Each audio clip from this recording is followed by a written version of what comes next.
would you look at that? I was wondering why that looked familiar.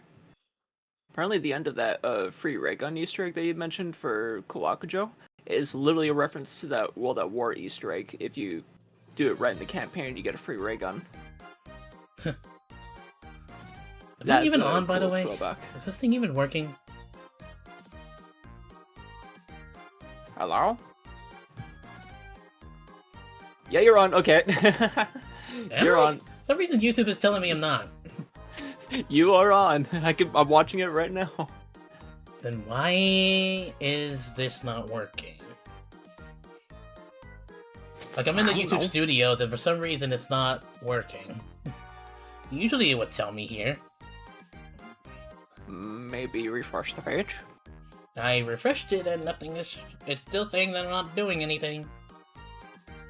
What the heck? Mm-hmm.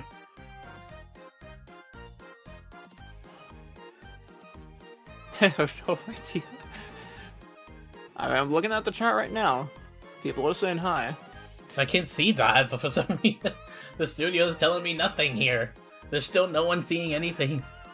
What about What about OBS? Is OBS saying that you're streaming? It is saying that I'm streaming, yes. Okay.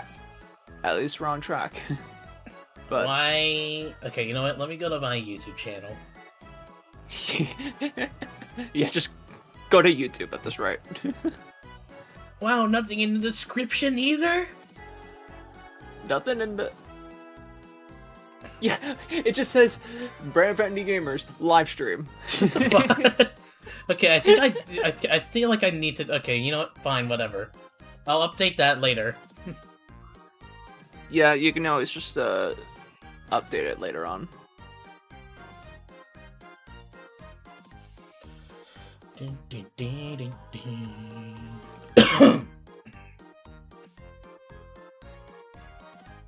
that is... Gamers is live. What the fuck?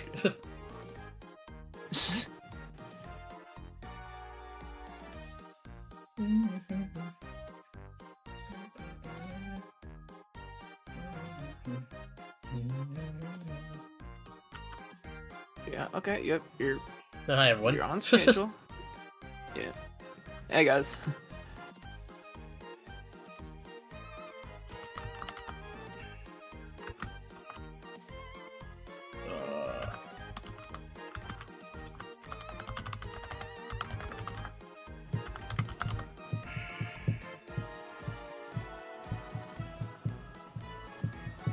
Okay.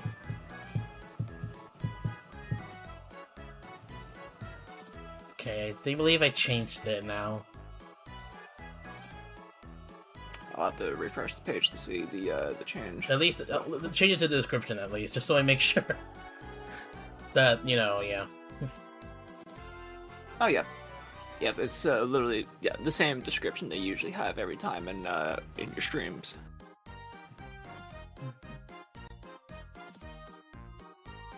Especially the first part where it just says, stream may buffer due to bad internet.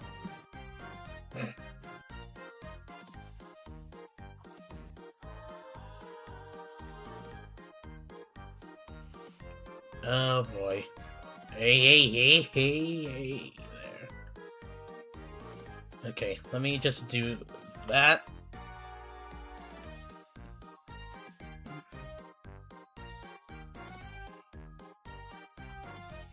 It's probably gonna hear me for a second because I'm trying to go on the stream. Yeah, you're not. Yeah, you can't do anything about it. There we go.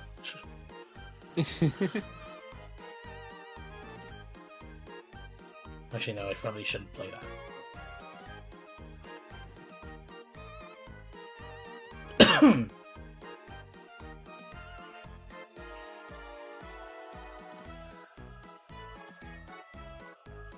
So, hi everyone, how's everyone doing?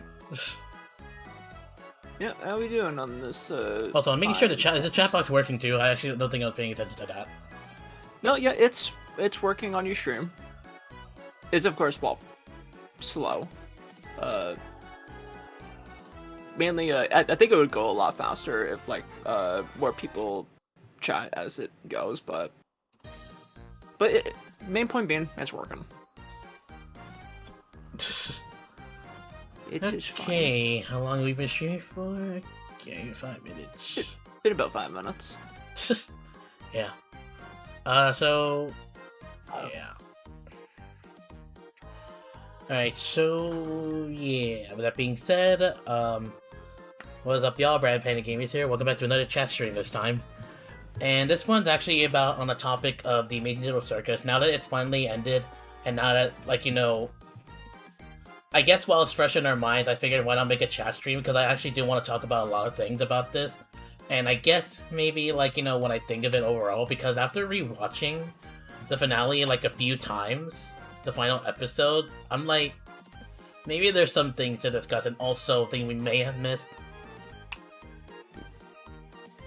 Yeah. Stream is getting delayed. Also, this stream is gonna make the Digital Circus theme appear in my nightmare.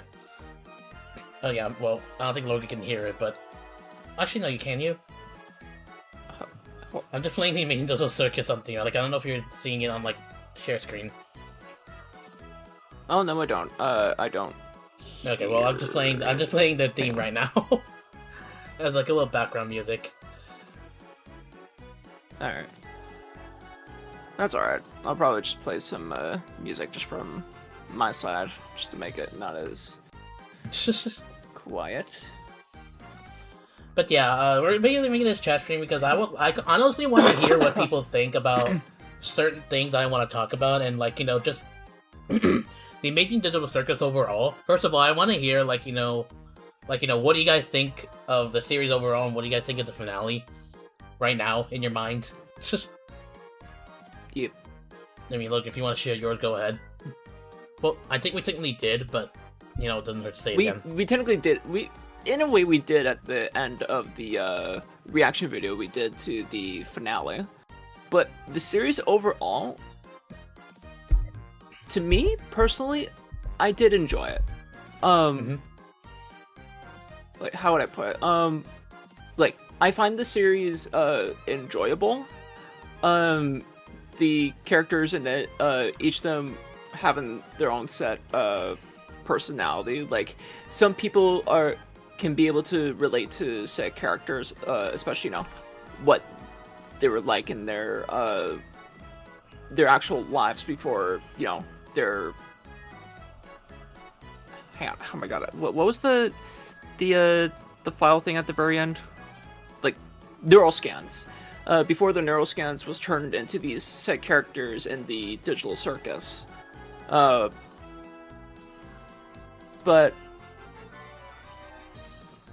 just to put this out of the way, music's great. The animation was great overall. Yeah, no, I love the music. That's why I tend to play it. Yeah. Like, you know, whenever I do anything Amazing Digital Circus related. Well, mainly the reaction video that we did, and this one too. Oh yeah, definitely. In terms of a favorite episode, I haven't decided yet on which episode is my favorite yet, because when it comes to me, I'm more of like a casual like goer when it comes to most things. Like, I don't like take everything on a serious note, because that's just the best way for me to enjoy stuff. Like, say if it's a game, if not that many people like it, then that's okay. As long as, you know, as long as some people like it, then that's okay. If they like it, then can't change their mind on that. I do have, like, you know, I guess a bit of a different like opinion than what I said before about the finale. I guess I only said my first impression, but after seeing more deep dive in it, yeah, there are definitely some things I would like to talk about. Specifically the finale first, and then I'll talk about the series overall. I do actually have lots of dot points just to help me keep track of what I wanted to talk about. You showed me the doc like a night or two ago before we did the stream. Yeah, I have like quite a lot of dot points. Trust me when I say it's a big doc, but we'll touch bases on that throughout the stream. Yep, and I'm gonna stop it there and just change the music now that we're starting. I don't know why, but this one is like, you know, my favorite one to play as the background music. But I'm gonna play. This one's probably gonna get loud. It's probably a good thing I have your stream muted. There. It just makes the most sense to me.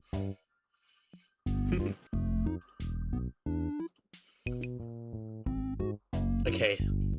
So let me see what people are saying. Yeah. The plot was actually amazingly well done. Twist was well executed. I don't know if there's really that. Wasn't really that much twists that were surprising. I think I don't know if this is the exact twist that people are referring to, but one twist I could think of from the top of my head is, well, Kane. Like, we thought that Kane was deleted from the circus, but no, he still somehow survived. Like, he was just transferred to the void. Like, even I'm sure I could say for the both of us, that caught us off guard. Like, we thought he was gone, but no.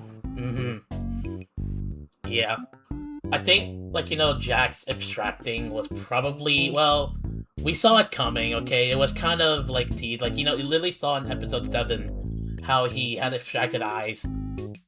Like, I guess while he was in his room. And yeah. I feel like at that point it was inevitable. But there was still a part of me where I wish we were wrong. Unfortunately, yeah, Jack still did abstract. Yeah. I feel bad for that guy, but I can agree with you in saying that I wish that we actually witnessed the abstraction. Like, there are some people who made a point about that it's probably best if we don't see it, and I guess I'll get to that part as to why they think that, and I can somewhat understand, but like, yeah. Okay, so first of all, let me go ahead and go to the dot point. We're first going to talk about the finale, the final episode. Oh my god. Yeah, let me move this to the side so I can see what else I'm get to. It's a big point. Okay. Hey. Give me my camera back.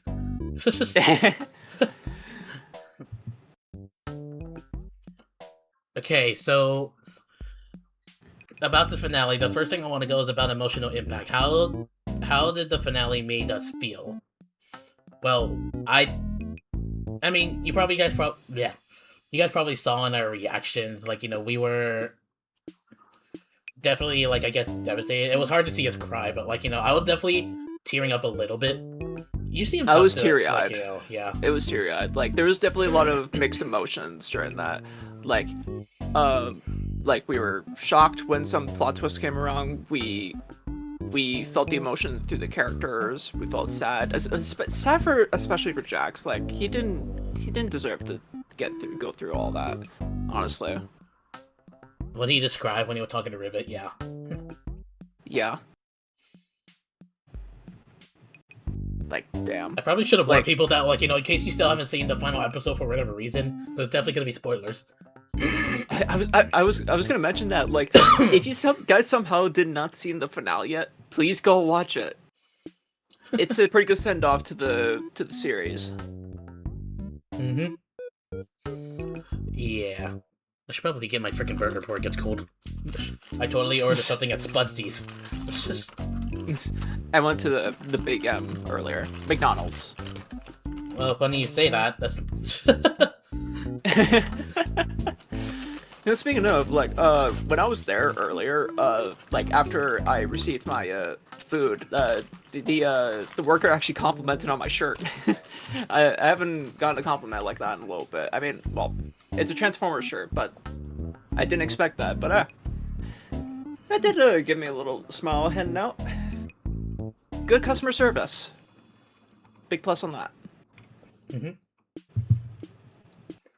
But yeah.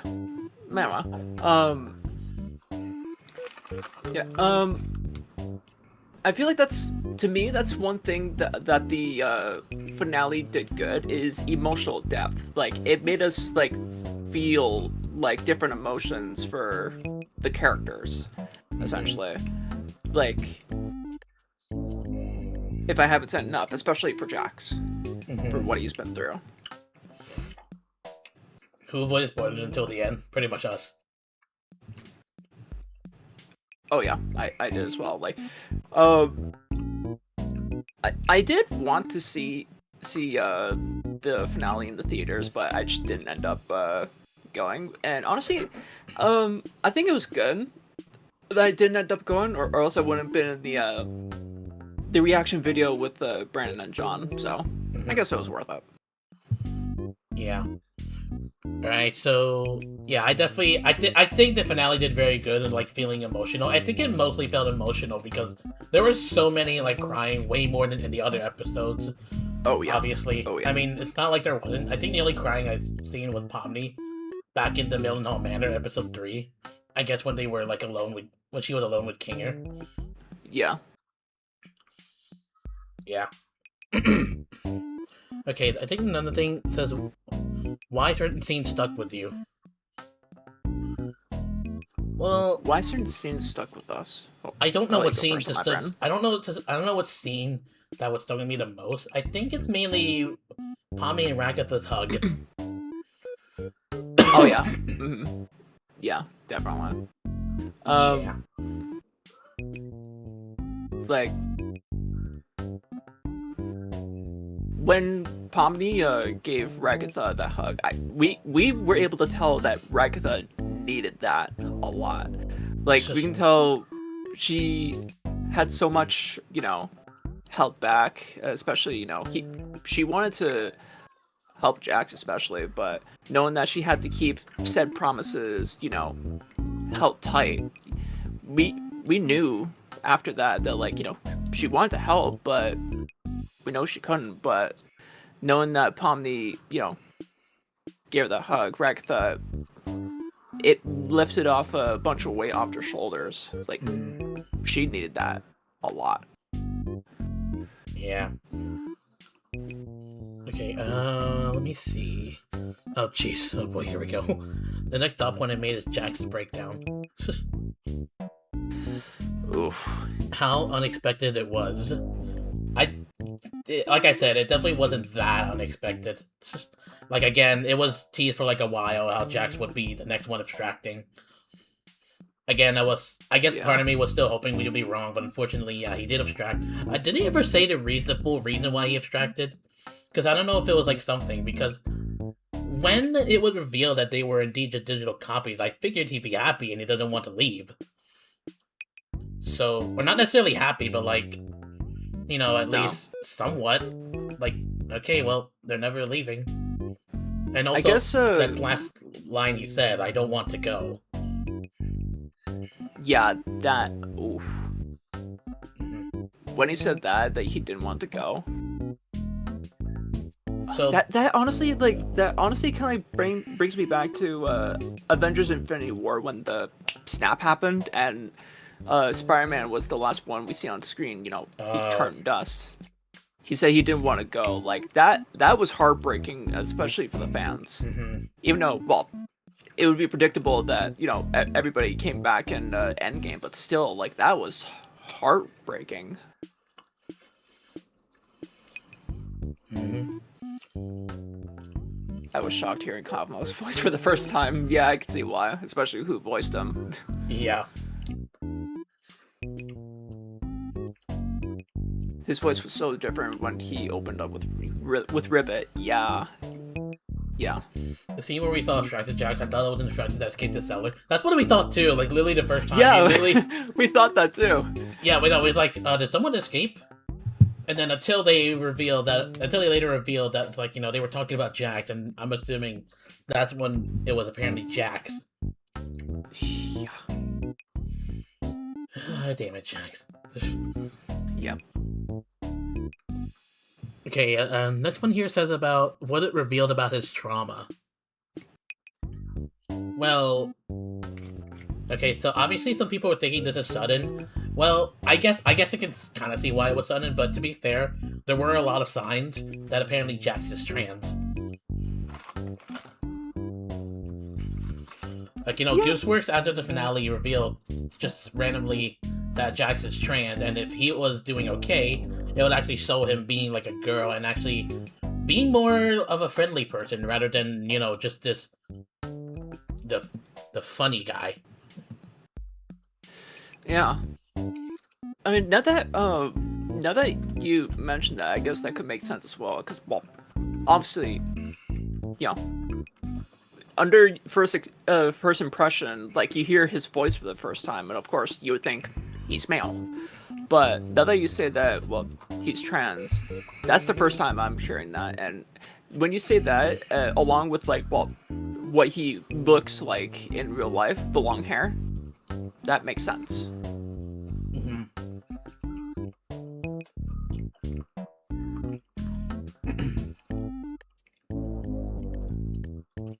Yeah, but I think one of the reveal that Jax is trans is actually his room.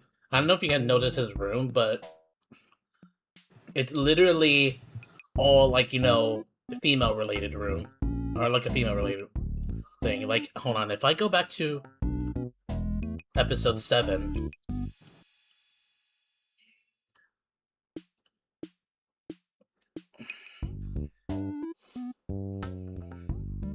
If I could just stop getting an ad about it. I'll quickly show it in a bit.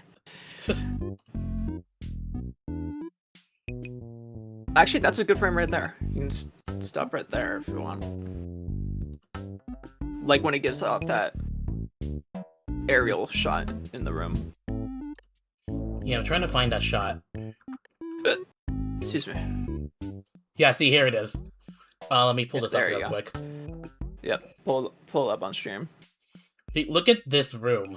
How does that not look female to you? Yeah. So, yeah, I think this was the first hint that Jax is trans.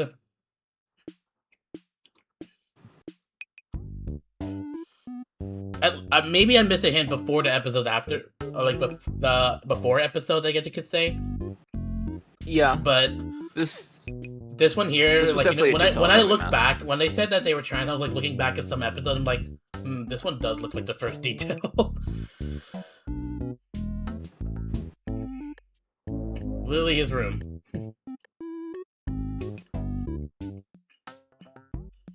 Okay, where is it? Yeah. Well, Okay. when I first watched this, I didn't really think much of the room. I first thought, it's a different room than what I was expecting for Jax, but now that we're discussing, more about him, it does make more sense now. Mm-hmm. The wallpaper's more pink. He literally has pink accessories. His desk, and the cloud with rainbow stuff on the wall there, especially. I remember some fans thought Jax had a daughter because of the room. Well, I guess you can kind of see that, but keep in mind, I guess, like, all the rooms made are, I guess, were already based off their mind files that Kane already had. And I guess, yeah. So it's mainly about them, not about just someone related to them.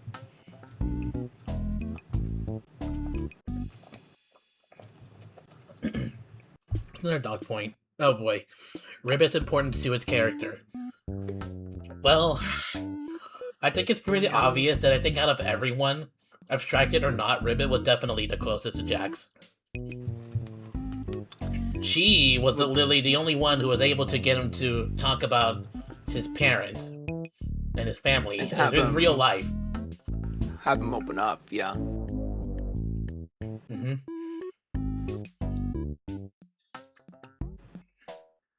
So, yeah, it definitely made Ribbit more important, and I don't totally know, like, what else to really say about that, because, again, some of the dot points are all connected, but most of them are.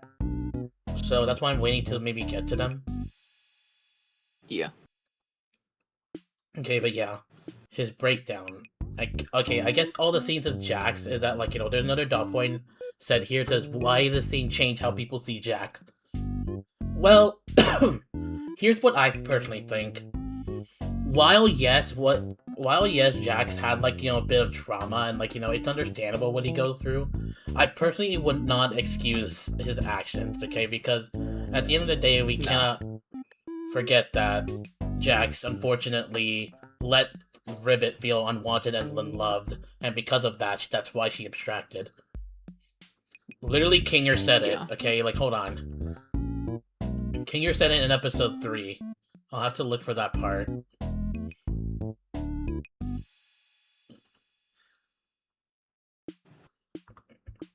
Where is it?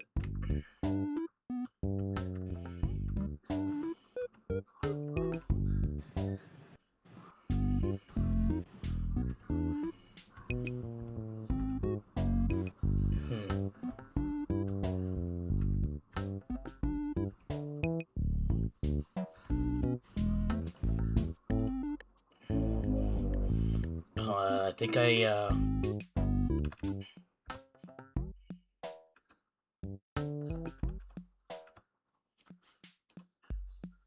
think this one's the part, so I'm actually gonna pause the music first, because I think this is where we need to do a little reference. Yeah. Feel in this circus.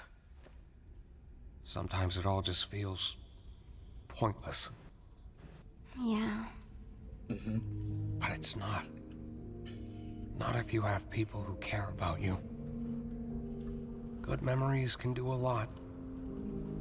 Hold on to them. And cherish the people around you. You never know when they'll be gone. In this world, the worst thing you can do is make someone think they're not wanted or loved. I'm glad you're here with me. See, there are two things I want to say. Okay, literally, that's the important line there. The worst thing you can do is make someone feel not wanted or loved. Unfortunately, that is what Ribbit felt, and again, it caused her abstraction. Yeah. Exactly. And the other thing here is that, like, you know, Kinger, I just love this guy, okay? This guy is, like, literally a father figure, and he's, like, the emotional pillar of everyone. He tries to be, at least. When he's not crazy. I mean, when he's completely sane.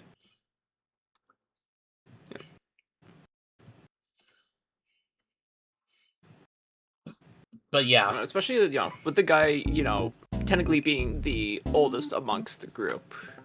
I can see why people would look up to this guy as like a father figure, especially.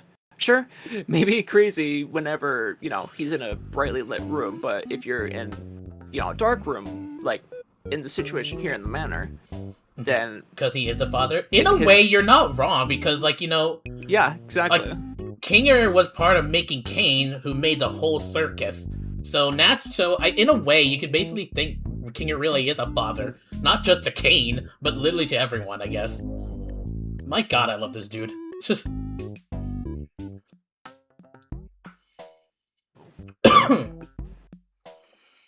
Yeah, that's right. His actual IRL self has 2 daughters. Yep. Yeah, exactly. And it makes sense. He has 2 daughters. Grant Best. And a wife as well, Destiny, aka Queenie, in the circus. I think there's one more thing. I think there's definitely one thing I want to mention about Jax, but I'm going to say that for later. All I'm going to say is this is going to be very, very controversial opinion. Because I'm just going to say that right now, so I'm just going to warn you guys, if you hate me, then whatever, okay? I have my opinions about, like, you know, Jax. I'm not talking about, like, the, what he is as a person. I mean, if you really want my opinion about Jax, as a character, he's interesting, but if he was a person, I would not like him ever. This guy's being like a bully. He pulled prank to be the funny guy. Well, I will admit though, there were times there. I think at least in episode 6, there were times where I saw Jax, like, you know, being a bit more of a friend, and also, I guess, giving somewhat of a reality check to Pomni in a little bit. Like, you know, during that moment when they found the gun in the hallway. Yeah. Like, you know, it's because at the end of the day, the Amazing Digital Circus is kind of like a game, I guess you could call it. And then when Pomni, I guess, said that, like, you know, well, they're my friends, I don't want to hurt them. Would you get that same attitude if you were just playing a game with your friends?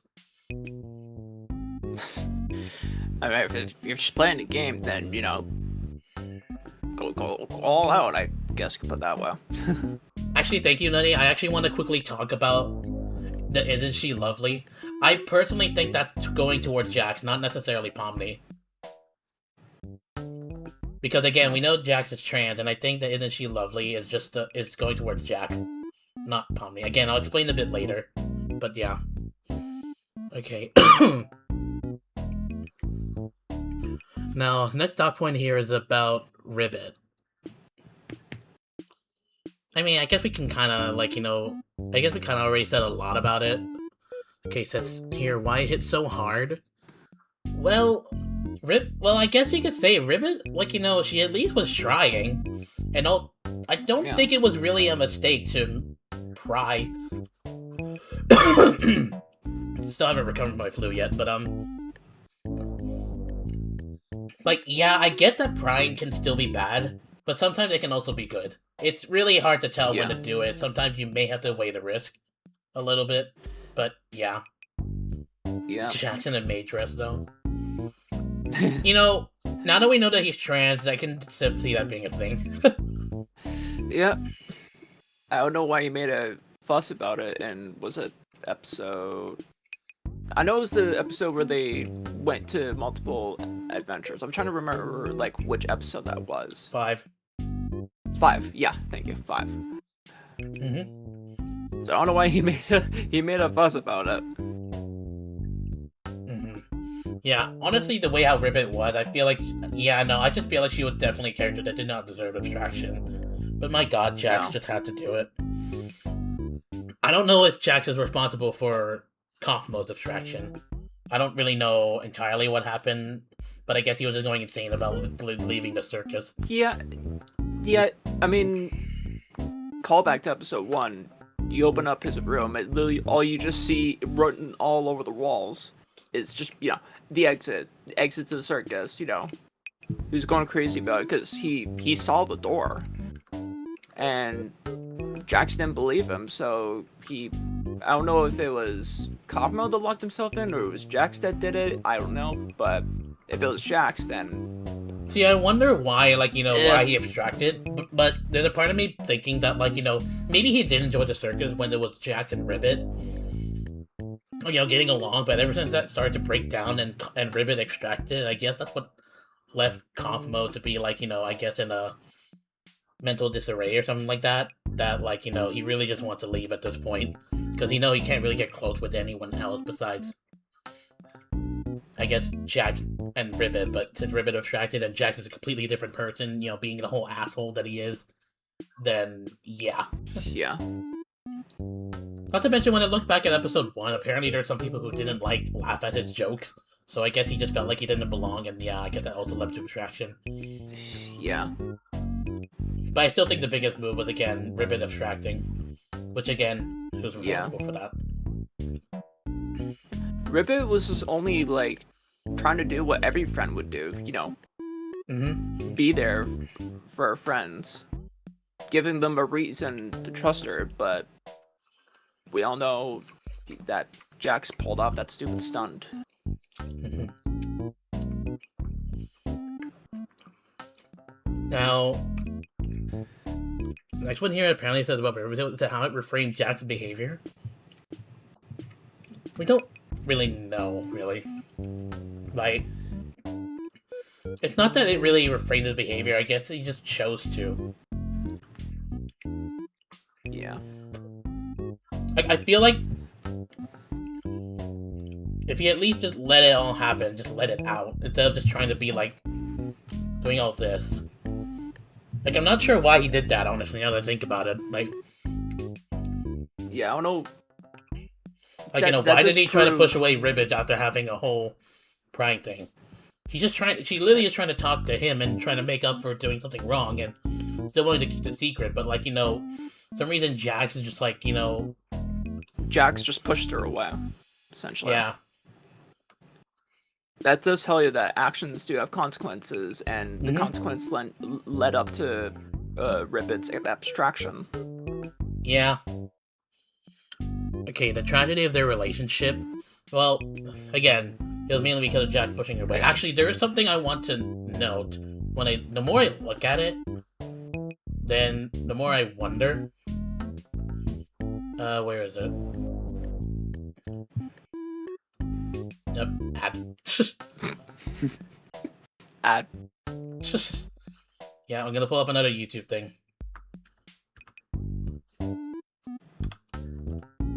Let me pause this thing and put this back up.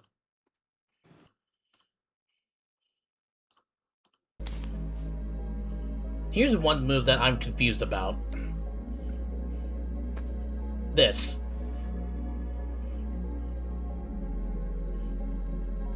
Your secret's safe with me.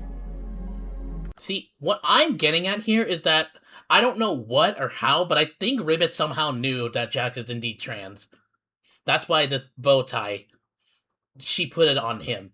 Or her, whatever you want to call it, Jax. Somehow, Yeah. I think that's what made it a bit more revealing. And that's why I guess Jax. Yeah, this is the one thing I'm confused about. Like, how exactly does Ribbit know that? If that's true, that is.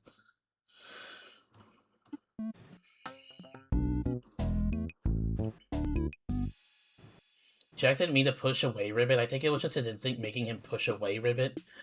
Or instinct. I can get that because I get it. I guess we can blame his mom, for example, because Jax, or at least back in the real world, he revealed something to her, but apparently the first thing she did was laugh at it. So I guess naturally he probably thought oh, you shouldn't be dropping your guard, you shouldn't let your wall down, keep it up, don't let anyone know what you are. So, and I think that one is where his very first big move of pushing people away happened, or I guess originated. It's because of his mom just laughed at her. But after all that, he said that she eventually hugged him. I think she was trying to at least forgive, or sorry, not forgive, apologize to Jax about what she did was wrong. But unfortunately, Jax pushed her away, and apparently she stopped moving. And he doesn't even know what happened to her afterwards. Yeah. Well, what was I gonna say? Well, sadly, the only one that would know if she's okay or not is his IRL counterpart. Sadly, him in the circus world won't be able to know, which is the sad truth.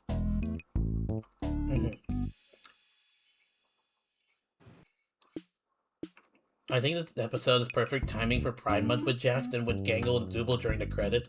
Yeah, I would say so. That's probably why they waited for it. I don't know. It could be a coincidence or it could not be, but yeah, hard to say. I still get a good laugh from the credits. I guess they didn't forget what Zooble. What Zooble said in episode 6. I want the ability to have sex. And they showed that in a way, just shows where they can't fully see it, obviously, because it's not like you're supposed to see it. And YouTube would probably take you down for that. So, yeah. Yep. Ragatha knew. She didn't want to interrupt. She just walked past. Exactly. Poor Ragatha.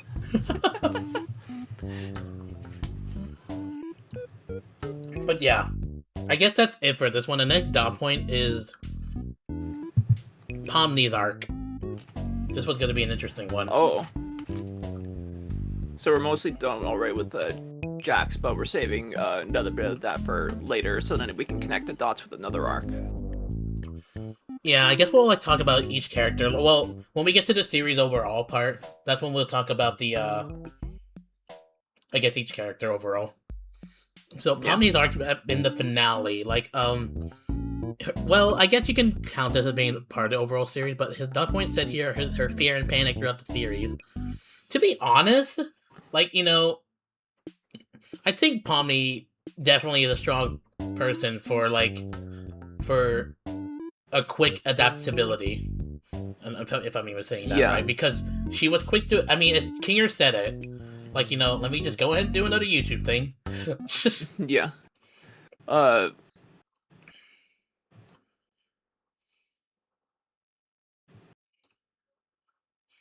Yep, right here. Yep. Right here would work. Let me get to the part. Fudge. Let me just make sure this is on first. About it. Deep Turn on the caption. And try not to think.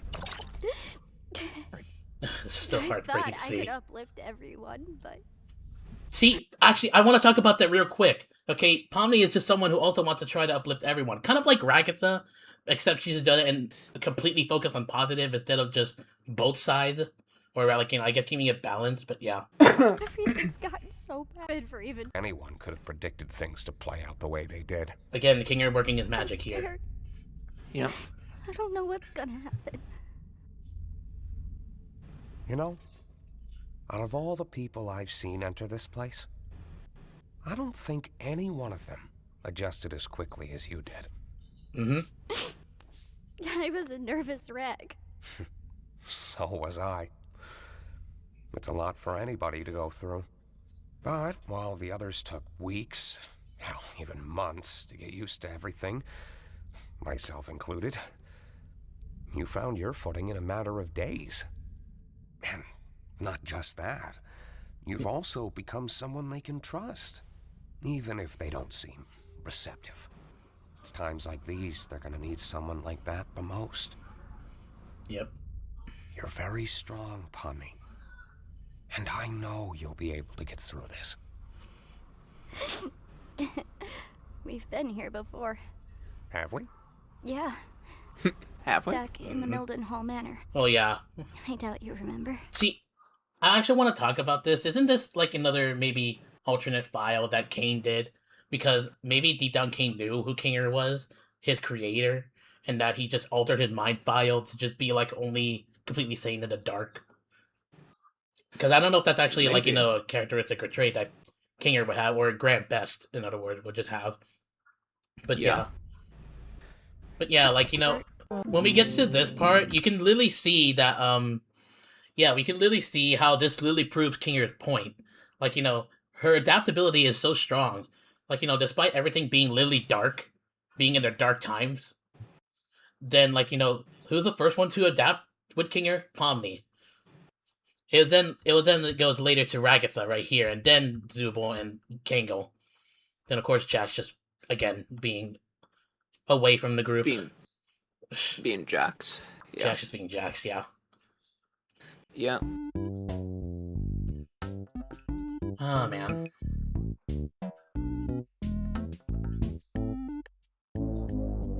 Who thinks episode 3 is a horrifying episode and a couple parts from episode 4? Well, I mean, they were probably meant to be horrifying, so yeah.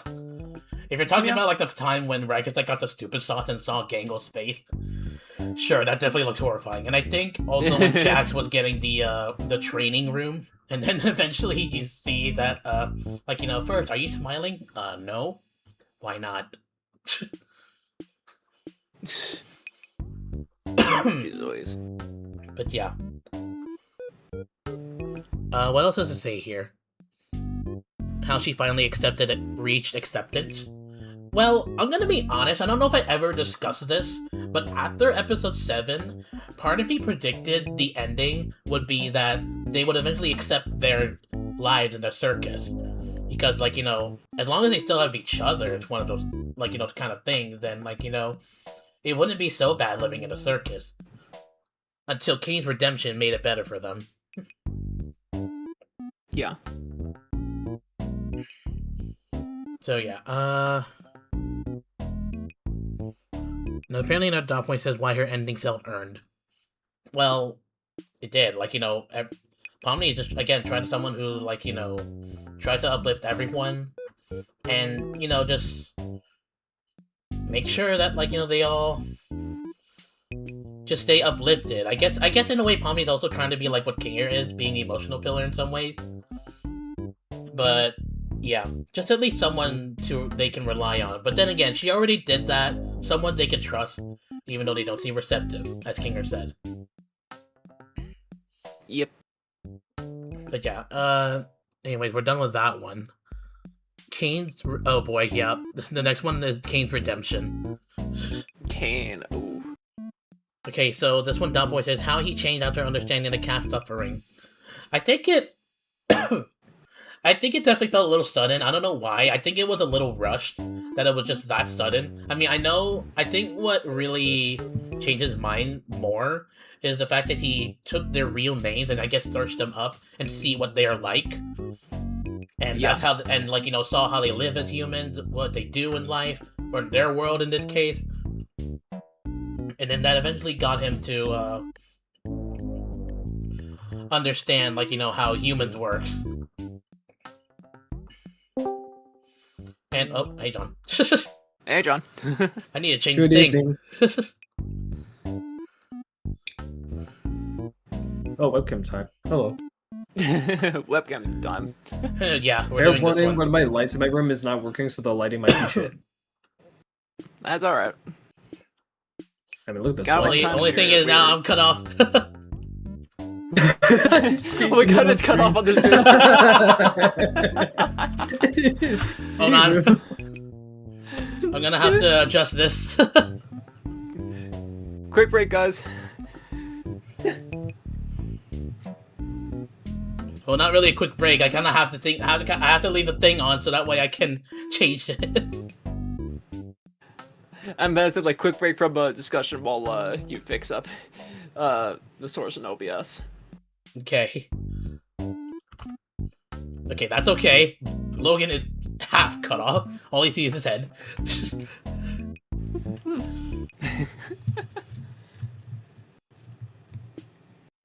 What?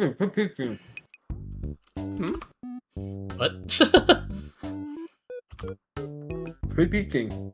You're peeking. Peeking at what? Stream.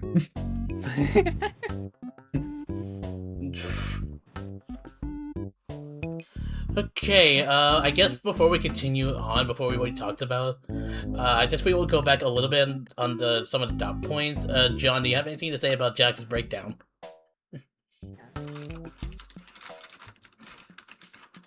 It was slow.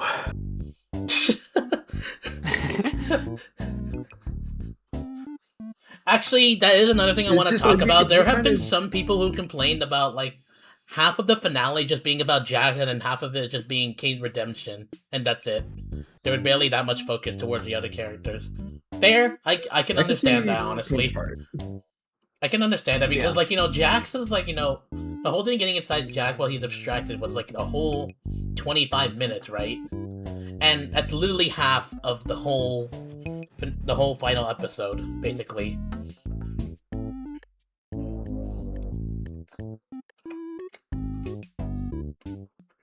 I can see why the Kane redemption was like half the episode, but because like we saw like hints of Jack's abstracting since like in earlier episodes. It was just Yeah. very slow.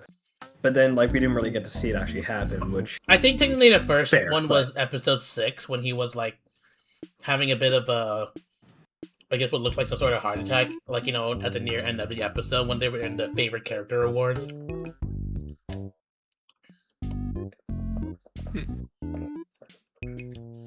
That was the first bit of hint that he would probably be the next one abstracting. Though I do think Gangle almost abstracted in episode 4 because, like, you know, we saw how miserable she looked at, like, you know, when they were about to close, I guess. Which that one I believe. Because yeah, it really did look like she was abstracting. She was gonna abstract. Yeah, to me, out of all the characters, Gangle does not deserve to be abstracted. Like, No. no.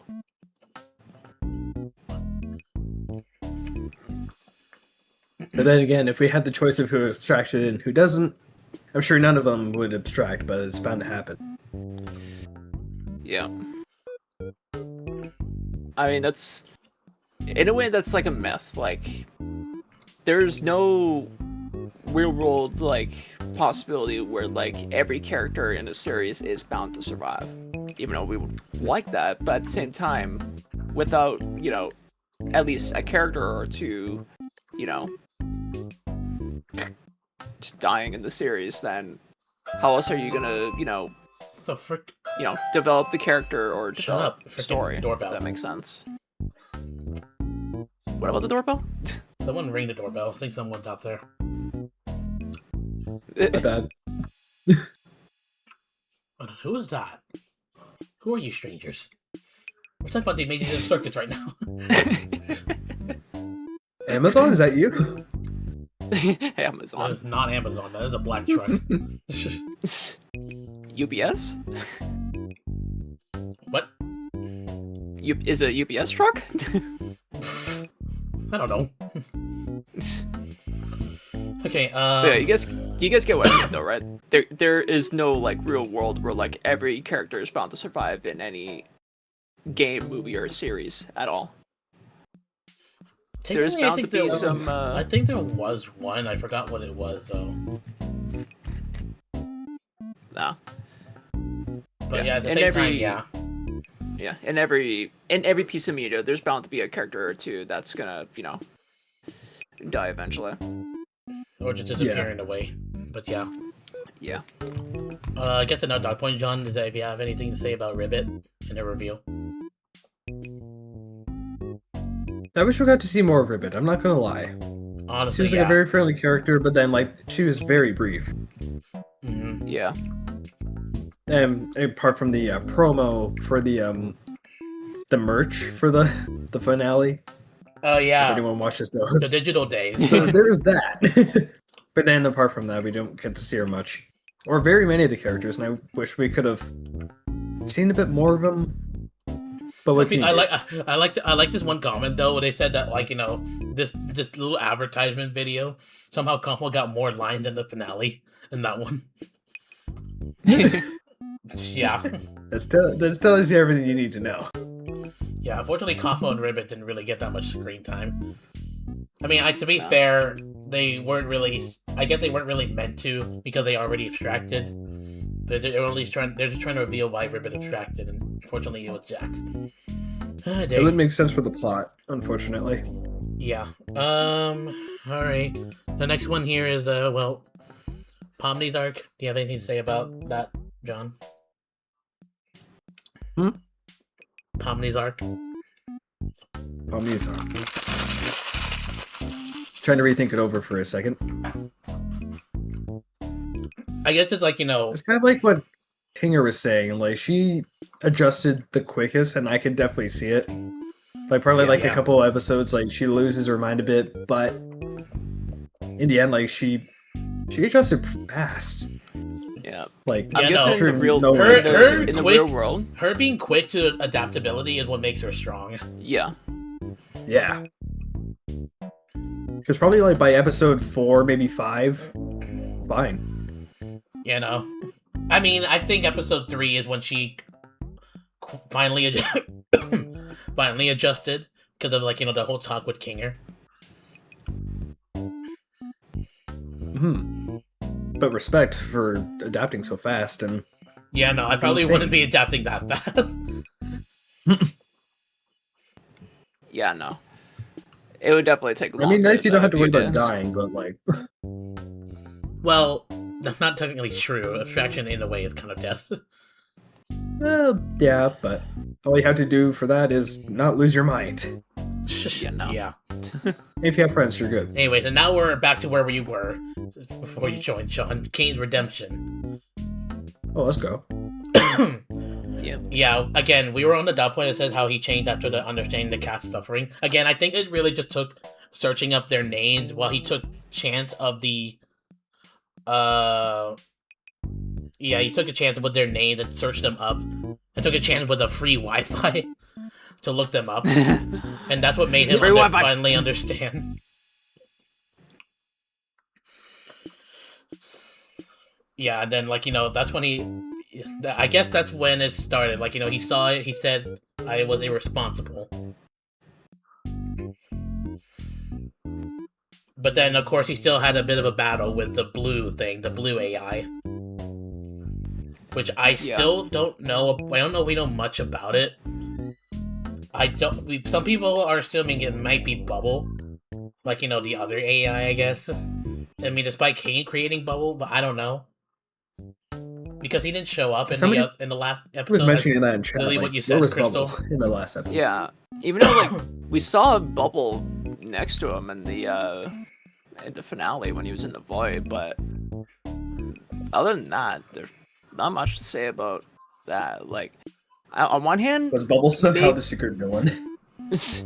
On one hand, maybe Bubble might have been the blue AI, but at the same time, it's hard to know. But then again, Bubble did say in episode 8 that, you really were the lesser of the two. So I guess that implies, the red AI and the blue AI, which came with the red AI, and the blue one is probably just another part of him that was, more powerful, but also, I guess, I don't know what to describe it as. More susceptible to change. Something like that, I don't know.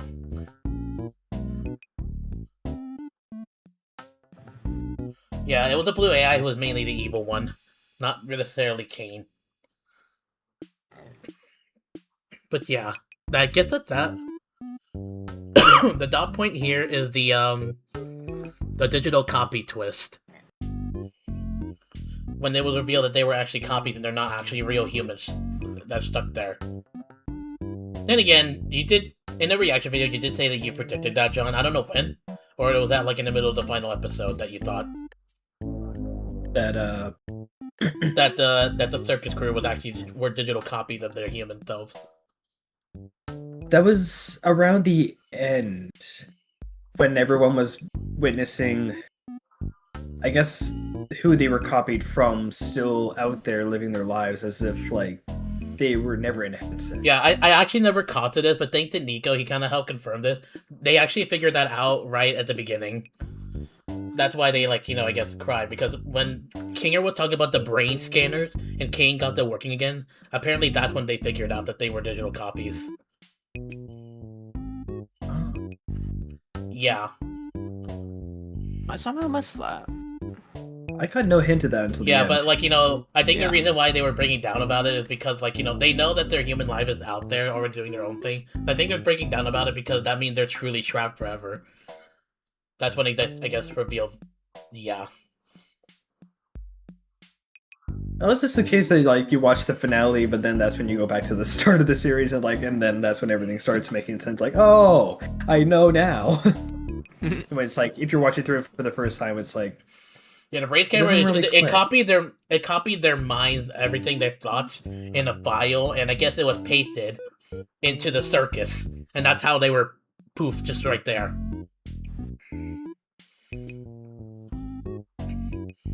But yeah, no, that all makes sense. Okay, hold on. There's a thing here that says his shift from chaotic caretaker to someone who genuinely cares. Again, that's just because they looked him up. He finally knows, and I guess he, even despite him being an AI, he also wants to see if he can try to be like them. Pardon me. It's a little weird to think that, like, you know, the people, despite them being digital copies and having human minds, they would try to actually get along well with an AI like Kane. But even then, he's already thinking like a human. Which can be concerned in the future if we ever get someone like that. Someone like Kane. We're all getting along with an AI. Mm-hmm. Especially considering that what's happening in today's time where everything is like almost AI powered, which is scary, but it feels very possible. Yeah. Okay, back to the digital copy twist. It's the idea of the real versions living their normal lives. Well, we kind of saw them, and yeah, they are real. I even got into their Instagram, and yeah, they're doing all this and that.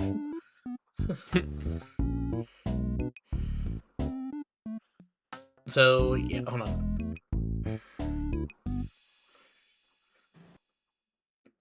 Okay, apparently there's another dot point. I mean, I don't know if there's much to say about it, but apparently the bus stop scene. I mean, again, that one was just a post-credit scene, but we actually see that all 6 of them are actually getting along. Yeah. So And yeah, begs the question, and did they know that bus which stop one- scene is a real place, and some people apparently have already made writings on it, referencing the Dimensions of the Circus. Like, you know, some of them were writing like Pomni names, or like, you know, the circus names, like, you know, and their characters on that bus stop. Some people are already doing that when they go didn't find take the long, did bus it? stop scene. Yeah, no, they. But yeah, and the group's final state. They're not escaping. They're living. The circus becomes a home, not a prison. Everyone finds their sense of peace. And why this ending works for the themes? Well, again in episode 7. That's just when I thought that they would eventually come to a conclusion that they'll just have to accept their new lives in the circus. Which again isn't that bad as long as they have each other. But thankfully, Kane's redemption made it better, where they now have full control and wish to do whatever they want, whenever they want, and yeah, instead of just like forcing an adventure that they're not comfortable with. Yeah. And Kane is like actually getting along with the other. And he's being people part in of it. the Like he's being circus. part of like you know the human adventures. basically. Yeah, I like that. I like that he's participating as well. Yeah. Mhm.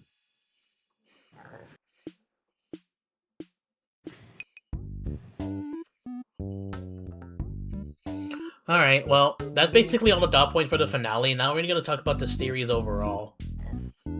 Oh god, there's a lot of dot Series points overall. here. Still a lot on the point, eh? Well, maybe not a lot. Probably just about as much as the finale, but there's a bit more. Okay, the first one here is tone and style. The unique blend of comedy, horror, and existential dread. Gooseworks' signature music and atmosphere. The surreal, dreamlike world. First of all, I want to talk about the music.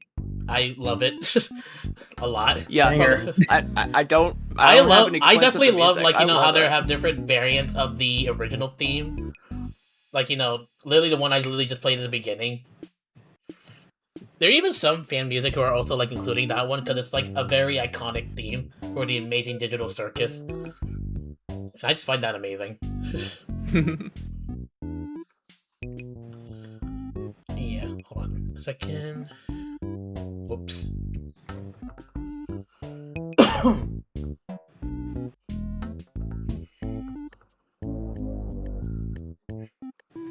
I can't really give out my opinion since I arrived late into the series. Well, I mean, if you saw the whole series, then, like, you know, that still counts. Like, you know, if you saw everything till now, then go ahead. What was the other one I said here? Unique blend of comedy, horror, and existential dread. Well, like I said, definitely not I wouldn't say Digital Circus is a kid show, obviously. But Yeah, no. Not entirely. It has a kid animation style, but there is like stuff in it that would be Yeah. take considered episode 3. That's definitely not for very kids. friendly. Yeah, the subjects were definitely not, you know, kid friendly. Yeah. In the surreal, dreamlike world. I mean, again, it's just a digital copy. I guess you can call it a game that Kane made, and AI made both these. Yeah. So yeah. Oh boy. Okay, this is when we start to get to, like, somewhat deep down. But next dot point is about the characters. Oh, yeah. The characters. So the dot point I made here says every character represents a different trauma response and how each character grew over time. So I first want to obviously talk about Pomni, since she was basically, like, I guess, the main protagonist in a way of this the Amazing Digital Circus. Obviously, like we said before, like, you know, she was, one thing that makes her strong is being very quick to adapt, Yeah. and how she also tried to uplift everyone. Yeah. She's a real one. Yeah. Oh, yeah. Like, you know, at the same time, she definitely does have, like, a bit of a balanced behavior, like maybe the good and bad, because otherwise she wouldn't really be getting along that well with Jax in episode 6, the whole guns episode. Yeah. Yep.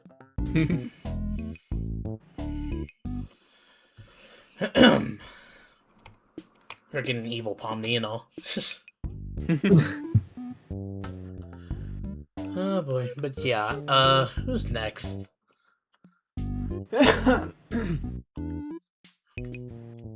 Yeah, I guess there really isn't much to say about Pomni besides, like, you know, she is definitely strong, very quick to adapt, and I definitely like how she does also try to uplift everyone.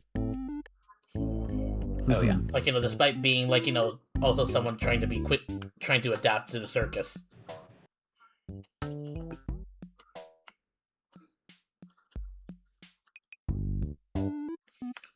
So, who's next? Did you say King or John? That was my best guess for the list.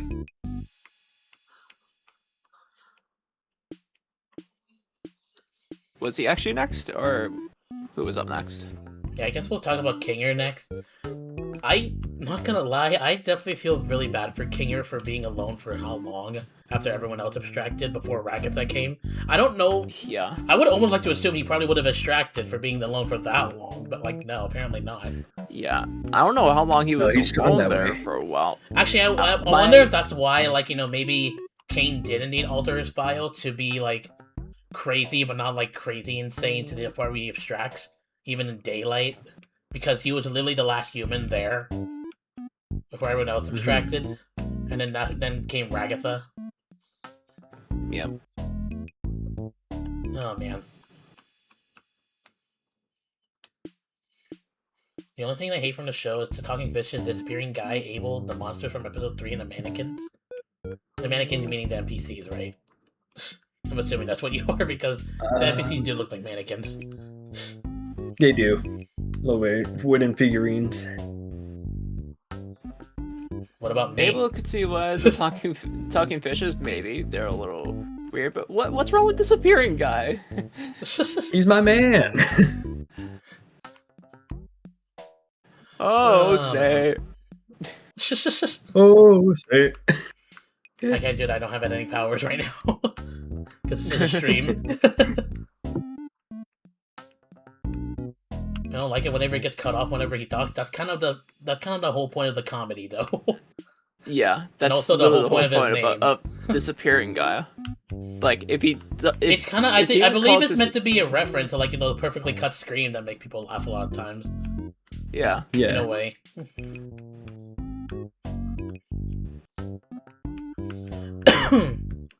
I don't know. He made me laugh very much, so I therefore love him. Made me laugh too. So yeah, no, he did. Actually, speaking of that episode, I actually had to wonder. I don't think I ever caught, but I did question why does Gangle not have an evil clone, while everyone else does. Yeah. Was it because she wasn't in that adventure? No, she was. Adventure. Also, no, she all was. the cast was. Or all the people, all the circuit members were part of the adventure in episode 5. Well, that's because it was a lightning round. They were going through all the suggestion box. The softball was obviously right against the suggestion, but yeah. Yeah. Then the whole bar thing was Zooble. And I guess Jax had 2. The Poach Paradise and the President Pomni. Yeah. Gangle obviously had just a whole anime, which was very short. Yeah. Stargazing, I'm assuming that's Pomni's. But I don't think they ever really revealed that. Needed, but though. I do think it was Pomni's suggestion. In a way, I think that's just Pomni trying to open up to all the characters around her. So she kind of suggested that, so that way they can I guess talk. That's what I'm wondering. I guess that had to do with her mask. I guess so. Yeah, her evil clone is just inside her. Whatever. That would make sense. Yeah.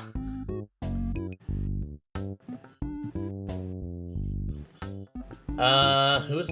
Oh yeah, we were talking about Kinger. I think we got off topic there for a second. We were supposed to talk about Kinger. A little off topic. Yeah. Back to the point. Kinger. Kinger was definitely there for a while, and yet despite him being there for a while, I gotta give it to him for not distracting. Because I feel like I would have. It's really tough to be alone for so long. I mean, there are times where I'm used to it, but sometimes it can still feel But it's okay. I mean, I'm still learning to adapt to it, but yeah.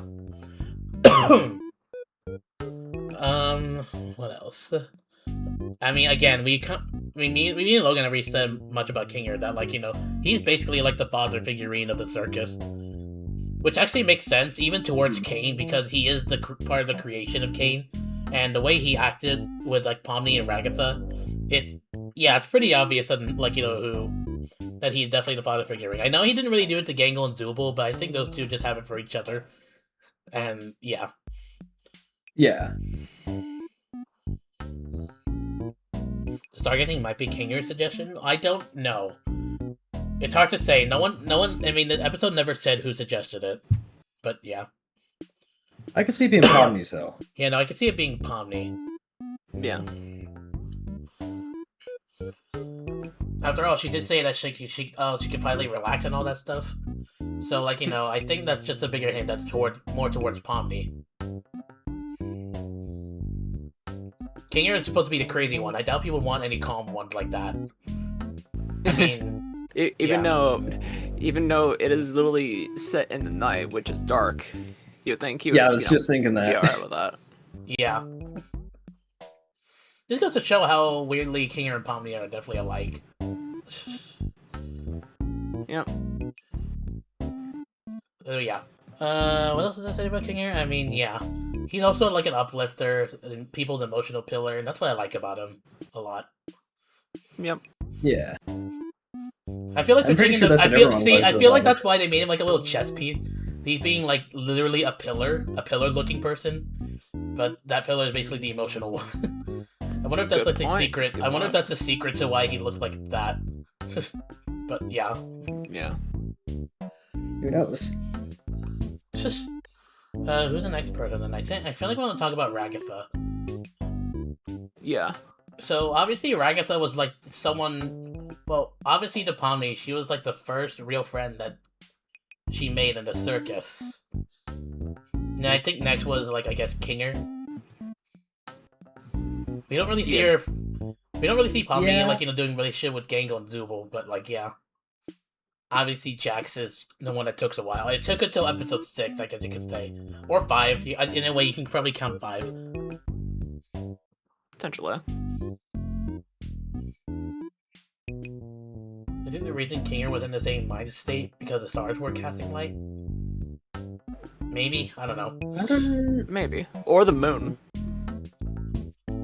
Yeah. But you think it would still be nighttime though, so therefore dark and Maybe it's calm. not entirely that dark though. Yeah. I think it needs to be complete darkness because, like, it literally took a bucket over his head for him to be. Yeah, I was gonna say that's why that's why Pomni used a bucket. I've got a bucket on my head. Dear God. Dear God. No. No, not that. Bucket MVP?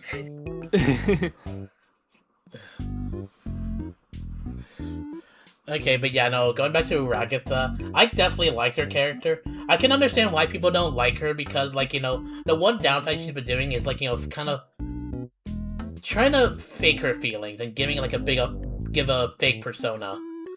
Which, trying to be, like, all positive. Yeah, she's trying to be all No matter positive, what. but unfortunately, yeah, it is true that it could be a little too much at a part where now it just loses the charm. Which I will say this, I do agree with Jax when he said in episode 5, sometimes when you're saying you're being loved, or like all the time, something like that, or liked all the time, it tends to lose its meaning if you do it too much. Because I think at that point, you pretty much get the point. They don't need to keep hearing it again. Yeah. Which can be nerve-wracking, yeah. Which just gives me the feeling that I do think Ragatha tried a little too hard, which you don't need to.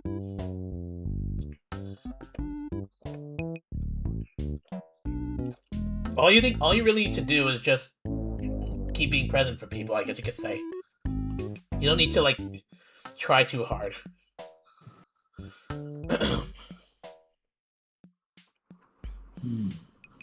But I do like that she's definitely, like, at least a bit more positive vibes and, like, all that. She definitely does have, like, a bit of a... Oh yeah. Yeah. That's why I definitely liked her at first, when this all started. Like, if I was Pomni, I would definitely like Ragatha first. Because at least she's showing concern for, like, the sanity. If not that, Pomni probably would have abstracted really early. Assuming her adaptability would not be that strong. That is.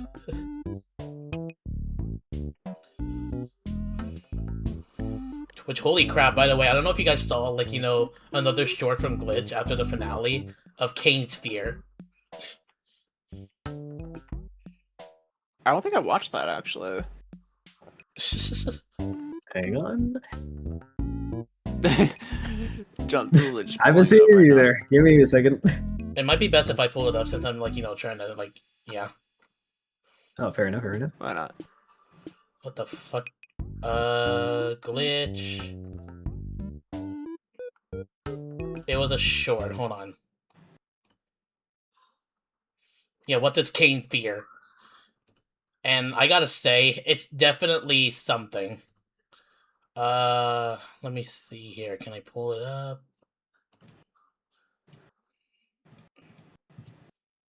Yeah, look at this one.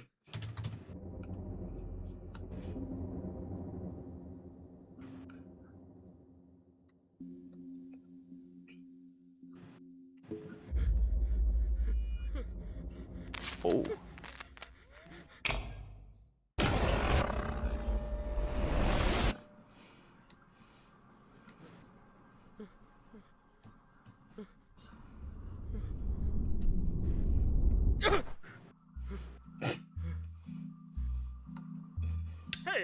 Pomni, weren't planning on abstracting anytime soon, were ya? No. No plans currently. Okay, good. Cool.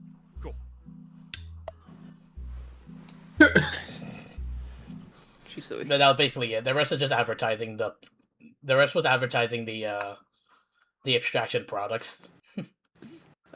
So his fear is everyone abstracting or just Pomni? I think it's basically everyone, because we also saw Ragatha show that X. Basically everyone abstracted, and he literally has no one there.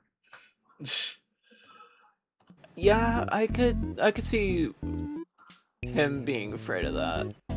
Like, everybody abstracting and him just being the only one there.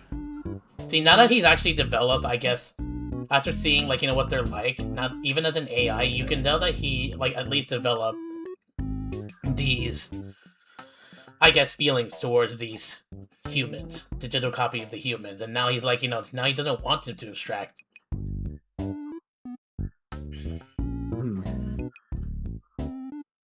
But yeah, freaking, yeah. Let me see, what else is there to say?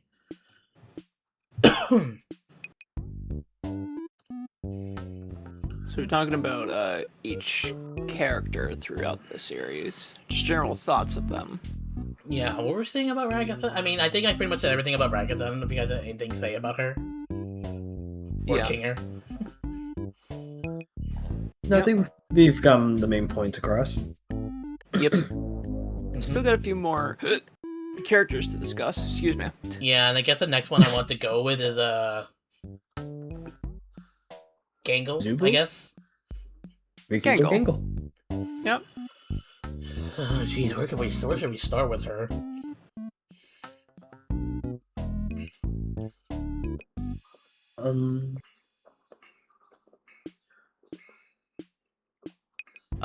I mean, She was known to be, like, the first one to just being the sad one, I guess, or the depressed one. yeah. At first. I guess she was But just relies But- on a happy mask.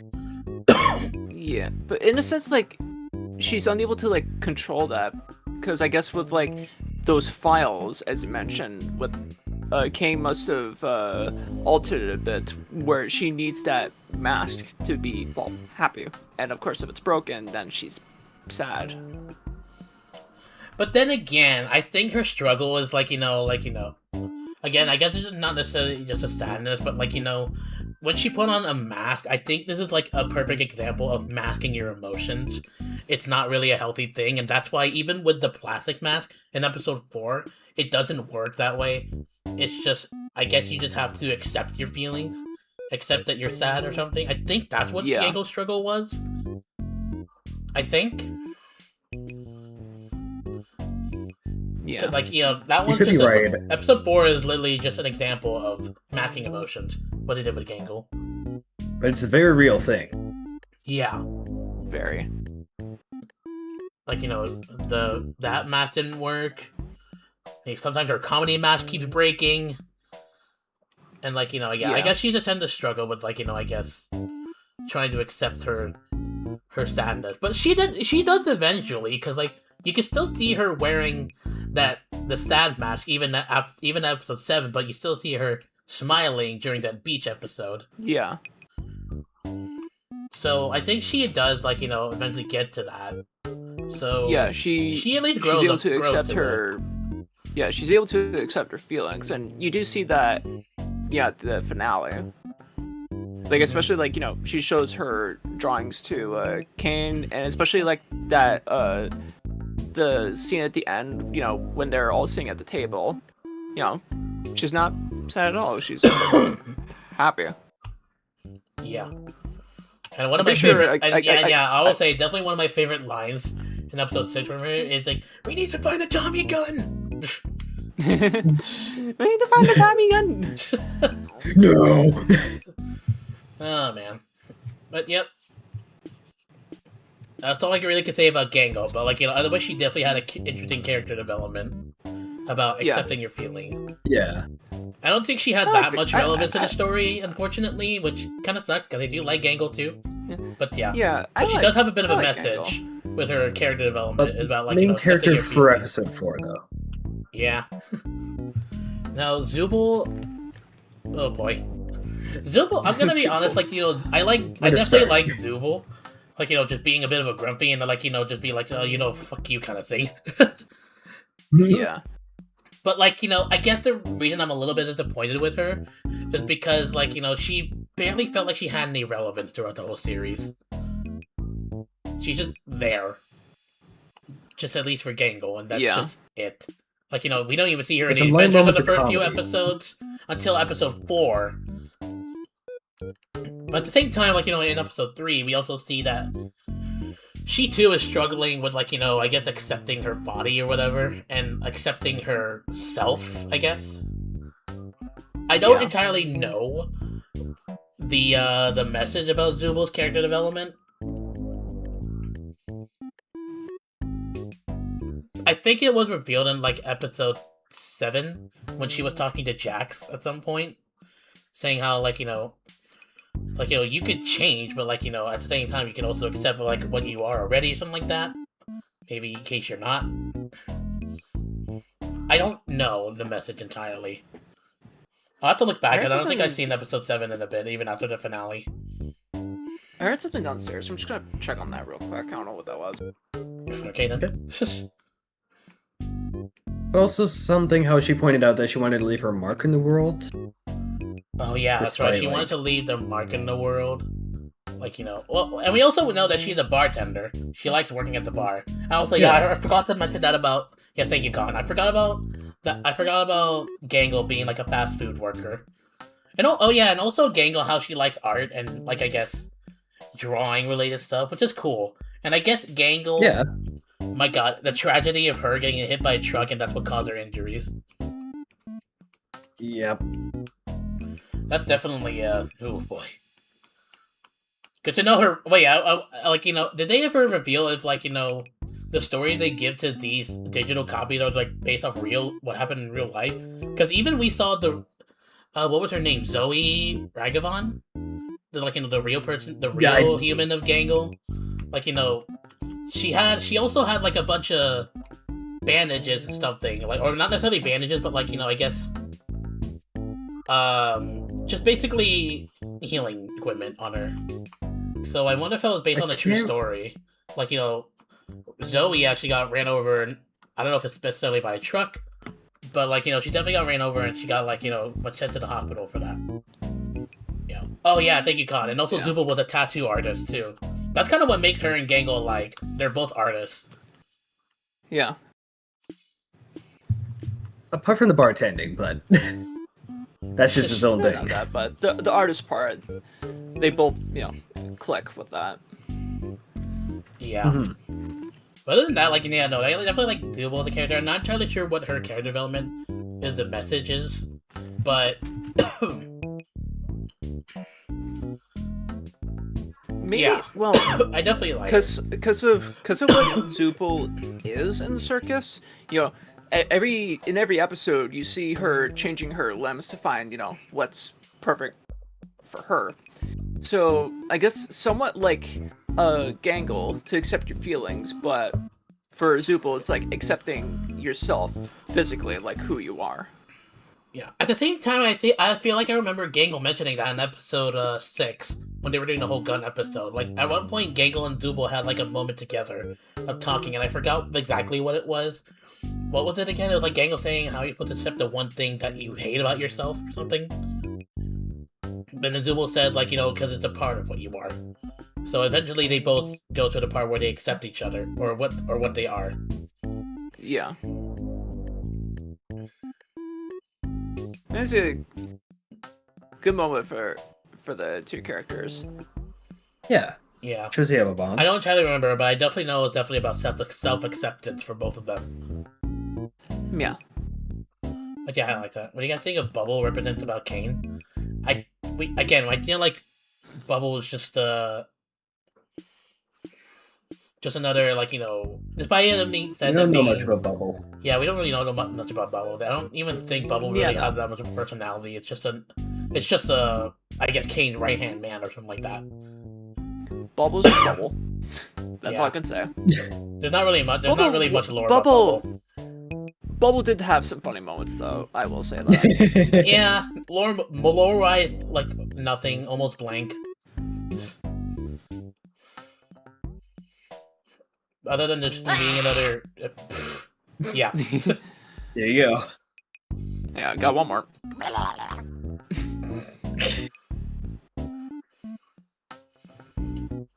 Anyway. And oh boy, Jax is next. Now I will say, like, Where to start with this? well, when the first time I saw the first time I like saw Jax, I definitely did not like him from the start because he was being a bit of an ass and a bully, I guess. Nope. I mean, we literally saw in the first episode, like, oh, ladies first. Oh, never mind. Why would I do that? You literally push Gangle. I'm like, oh my god, Jax. Fuck you, man. I mean, you get to see eventually he has vulnerabilities, but like, Yeah. still, it's still no excuse. It's still no excuse to be like that. Although, yeah, I guess you could say some perks of Jax is, like, at least he's not really, like, hiding that much compared to Rekina. I mean, he technically was still hiding something. He's still hiding his true feelings. Because, like, that's why he kept pushing people away and being an asshole, because he doesn't want to be vulnerable. He refuses vulnerability. I can understand that in some way, but, like, you sometimes gotta let it down and let it out. Yeah. Because it's not... And because otherwise you will maybe end up abstracting. Not actually abstracting, but, like, in the real world you might end up getting suicidal thoughts. Sorry, I know that's a sensitive topic to say, but, like, I guess I just need to say that out there. Sometimes it's better to, like, let your walls out. But that is... Goose actually did confirm that, because, like, there was a recording of, like, well, I don't think it was legal for them, but they uploaded it anyway. But apparently they recorded, like, the cast being on stage. The whole voice actors, Gooseworks, and Kevin, the CEO of Glitch, being on stage and giving their thoughts about the main digital circus. And Gooseworks eventually said that the whole point of the show is let people in, except, like, and basically keep your wall down whenever you feel like it, or something like that. Don't hide and, like, just let people in, basically. Don't just keep being individual, like, all the time. Something like that. Because, like, if you keep hiding and bottling up these negative emotions, it's gonna hurt you. I think the whole point that she's trying to say is isolation can keep you safe until it destroys you. And Jax, I think that's why people thought Jax was also being the main character, because if that was a whole story, then yeah, Jax would also be, I guess, the main protagonist of that. Unfortunately, he was also an example of, like, what would happen if you kept bottling them up, and unfortunately he abstracted, and in the real world that would probably lead to, like, suicide, basically.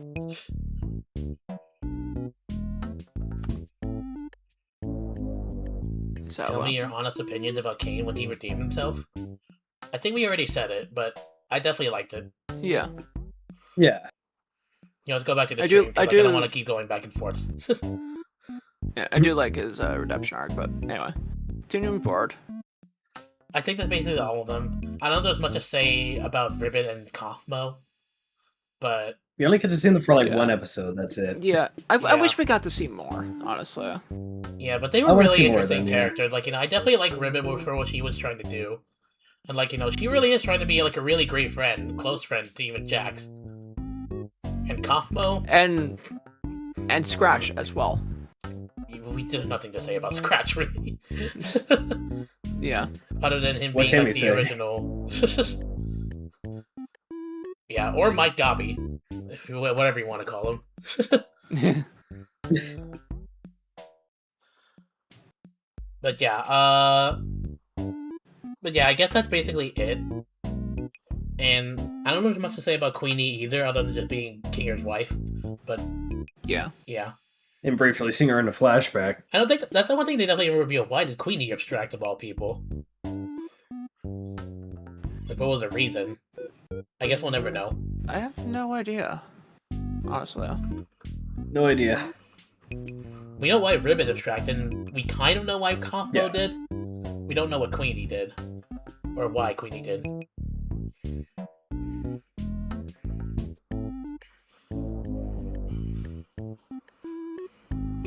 Okay, well, I guess that's all for the characters. The next dot point is themes: identity, fear of losing yourself, acceptance, trauma, healing, found family. I think we technically explained that already when talking about the characters. we kind of talked about that in between, the characters and all that. Yeah, Pomni is all about getting the adaptability and I guess trying to be uplifting. Same with Kinger and Ragatha, I guess too, but except don't fake your persona.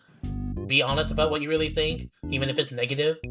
Even Pomni said it herself. Sometimes it's okay to be mean. What she's trying to say is if you have something mean to say in the inside, then just let it out. Unless it's not that necessary. You don't have to keep being a good person all the time. Because, people would get uncomfortable, to be honest. If you think about it psychologically, people get uncomfortable because they're already suspicious. And the relationship would be a little too perfect. There has to be something you probably at least don't like about them. Yeah. Apparently Scratch abstracted because Kane was actually trying to fix his mind. What? That's why he abstracted? Really? When did they say that? Or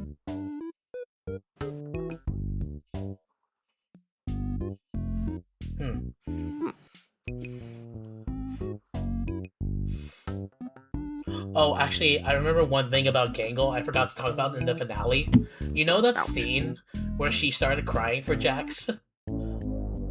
After they put him in, the whole tent to keep him contained?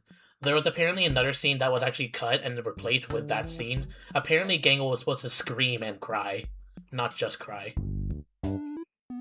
Really? Yeah, the voice actor, Marissa, revealed that. I don't remember where, but I know someone definitely talked about it. Gangle was supposed to scream and cry about Jax, not just cry and walk to her room. Wow. That definitely would have hit more emotionally. I'm not gonna lie. Oh yeah. Which is why I wonder that, why they cut it. Considering her character, would it fit? Considering how quiet she is normally? I wouldn't really say quiet. She did scream at one point, remember? In episode 4, she literally took off that whole normal mask and then eventually screamed. Yeah. At the back, and then Pomni kind of just was there.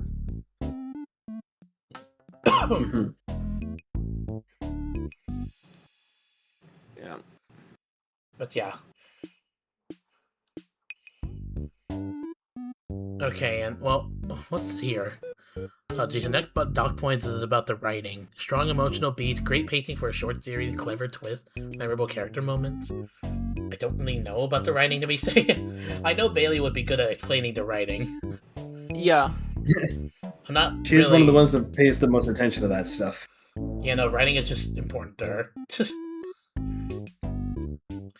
I mean, the writing, I would say the pacing is, I would say good. I would say it's good. I don't think there was I think the only thing I disliked was mainly the finale writing. There was a lot of things that felt rushed, because I feel like the whole Jax thing should have been an episode, and then maybe Kane's redemption should have been the finale. Yeah. Something like that.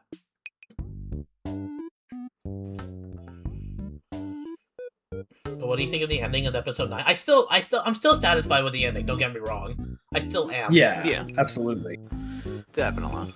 I was worried that at first, because some people were saying how if the Imaginative Story was supposed to be a remnant to another story that actually did not get a happy ending, I was worried they were going to do the same. Thankfully, they didn't. Otherwise my biased opinion would have been I hate it. I'm pretty biased with endings on stories. They have to have a good ending at least. I don't mind a bad ending as long as there's a good ending. But if it's just a bad ending, no thanks. That's gonna cause my enjoyment to be crushed. Some people might know that from me from another story that only had a bad ending. But yeah. Let me see. What to talk about here? Oh, the animation and visuals. What is there for me to say other than they're amazing? Yeah. Yeah, absolutely. There's none to really say about the visuals and animation other than that it's good. Man, we love the cartoon style. Yeah. Yeah, no, I'm always down for any animation shows, series, or movies or whatever. I'm usually just into those rather than just the live actions ones. I think the only exception was like Avengers, because those are like obviously those are like just filmed and all that stuff. But like that one also felt iconic to me, I guess you could say, despite it being live action. Oh, But yeah, I'm just more into like the animation stuff. I know it's a lot of hard work, but like still. It's just... I definitely like the visual because I don't remember them adding tears. Because like I know they added tears in episode 9, but I don't remember them adding in episode 3 when Pompey was also, I guess, sobbing. I don't think we ever really saw that.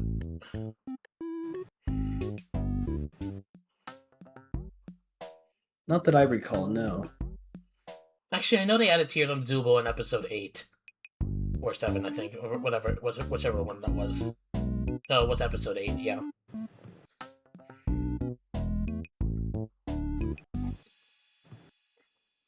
Gangles is like an obvious cartoony tears. yeah. It was always there, so. But yeah, the next point here is the voice acting. I think everyone did a great Phenomenal job. voice acting. Yeah, all around. they did a phenomenal voice acting. Oh yeah. And then whenever they do any of those streams, like some of them were even playing games like Fast Food Simulator, Peak, Trombone Champ. Yeah. They were playing. I think some of them even played Repo too. Like whenever they talk, sometimes I could just hear the digital Their character peek through. Yeah. Yeah. You can definitely hear like the voices of the characters. Especially in their Alex. Like voice. even when he normally talks, he still sounds a lot like Kane. Yeah. And also the voice actor of Pomni as well. Lizzie Freeman. Yeah. Lizzie, yeah. Yeah, when she talks normally, all I hear is Pomni. Like, that's all I hear. Same with Or Uzi, if you want to say that. If you want to go that far. I don't think she Same voiced voice actor. it. I don't think Lizzie voiced Uzi, actually. I think it was someone else. Did she? Look it up, actually. Hang on. Let me double check. I'm pretty sure, but I could very well be All wrong. I know is that the one thing I know is that Liz. Fact check sorry, it. not Lizzie. Who was it? What was I gonna say again?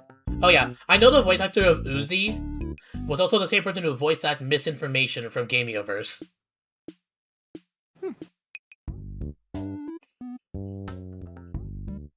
Oh no, I had the wrong person. Like Lizzie Freeman was in Murder Drones, but it was not Uzi. She was Emda? Oh, it's one of the side characters, just one of those other drone characters. Okay, yeah, no, my bad. Wait, they play video games in their off time? Yeah, they even did a stream about it. Like they played Fast Food Simulator, they played Peak. Like, you can literally see them playing the games, and then when you hear them, and yeah, same with Michael Kobach, the first one who voiced Jax. Even in a normal voice, he sounds a lot like Jax. Yeah. It does some charity streams as well, which is nice. Yeah, did Yeah, charity that was stream. the fast food was like a charity stream. Yeah, the fast food was yeah. a charity stream for the LA wildfires.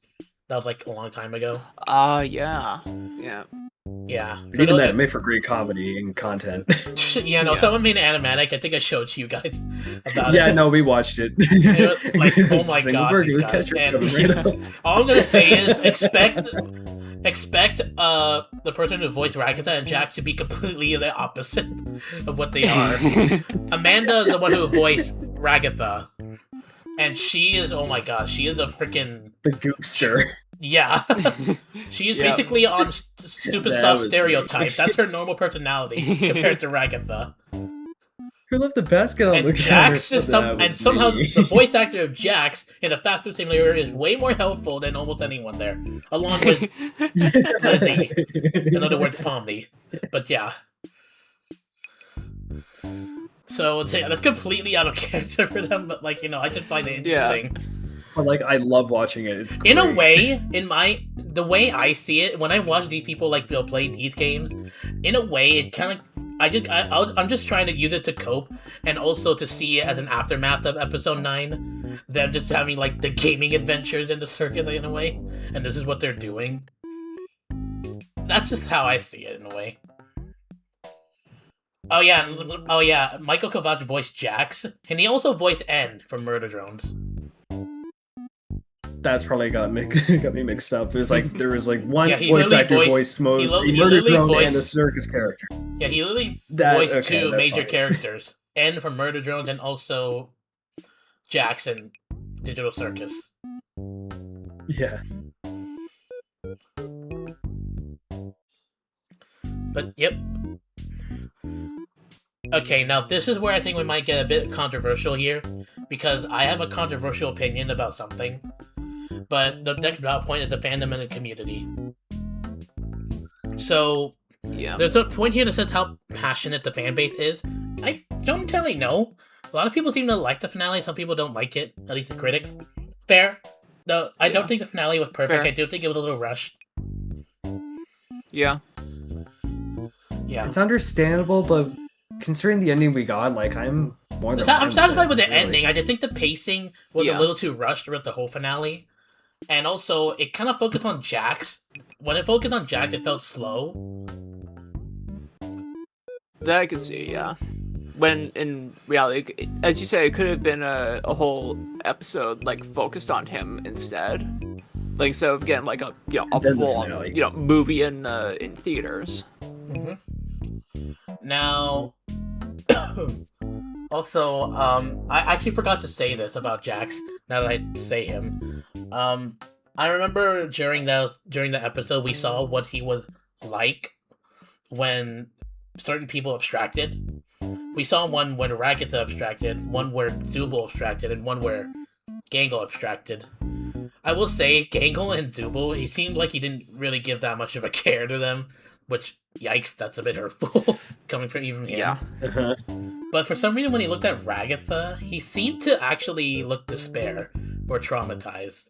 So there's like a part of me is that like, there's a part of me where like, despite what people say about Jax hating Ragatha, and like, despite maybe some obvious point to that, I just feel like deep down he actually did care about Ragatha. Because otherwise, Yeah. if that thought was the way he the way that Pomni saw what Jax was like if Ragatha abstracted, it definitely did seem like deep down he did care about her. Because Ragatha literally revealed that she was trying to be friends with Jax. Gangle and Zubul weren't really trying to. And I think that's what, I guess, gave that little perspective that Jax does deep down care about her in a way. But as you said, fear of seeming vulnerable, Yeah. so he doesn't show it.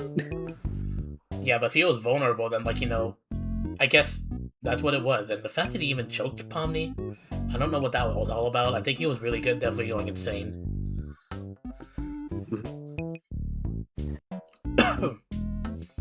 Oh yeah, speaking of that, I'm assuming that locked door was what if Pomni abstracted, but since she was there, she can't really see that. Or Yeah. Jack's just that really well guarded with her. Because how she tried to, like, get close, kind of like what Ribbit did. Yeah, I can see that being the case.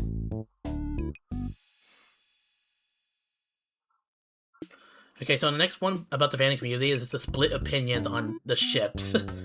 This is where I know some people are gonna hate me.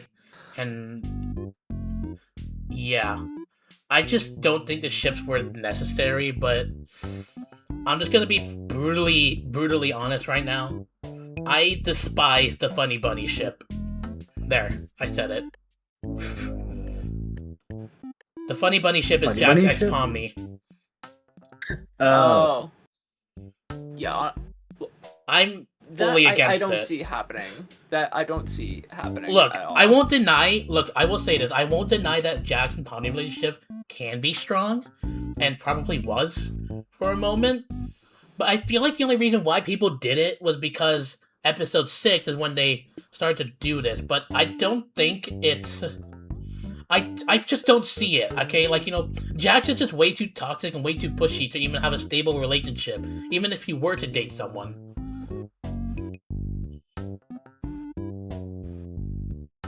Yeah. I mean, that's fair, there are moments where I can see a connection between them, but I do. I won't deny but that. then again, whenever But I think the Yeah. reason why it seemed like they were gonna be in like in a relationship is because no one, and I mean no one but Pomni, would actually try to get close.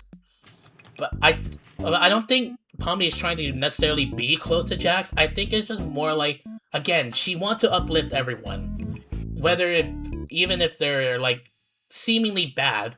But Pomni kind of saw it, and I guess that's why she stuck around with Jax way more than anyone, because no one else really saw it but Pomni, that he's suffering on the inside, but that's because of his decisions.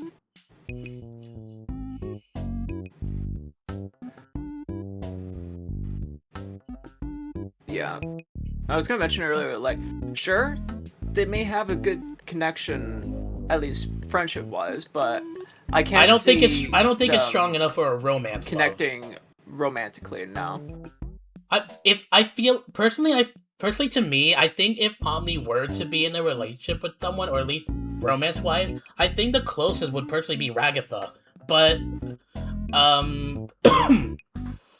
but at the same time, that I still don't think Ragatha and Pomni are also would be that much of a relationship. Okay, the hug, don't get me wrong, was definitely it was definitely very touching, I guess you could say. But the way I see that is that I see both Pomni and Ragatha being more like siblings, not really in a love. And that one is so easy to see for me.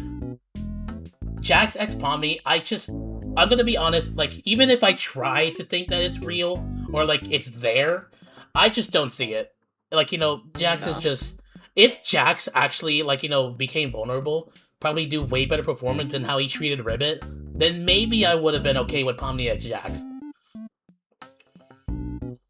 Then yeah. Also, Pomni, never give again. She's just someone who wants to uplift everyone, including Jax. That's just the way I see it. I don't know if it was actually her trying to actually get close.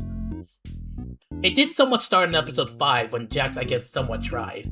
And then Ragatha kind of like try to push a little too hard, and that's kind of Yeah, that's one that I think Ragatha definitely messed up, and just Jax being Jax. Yeah.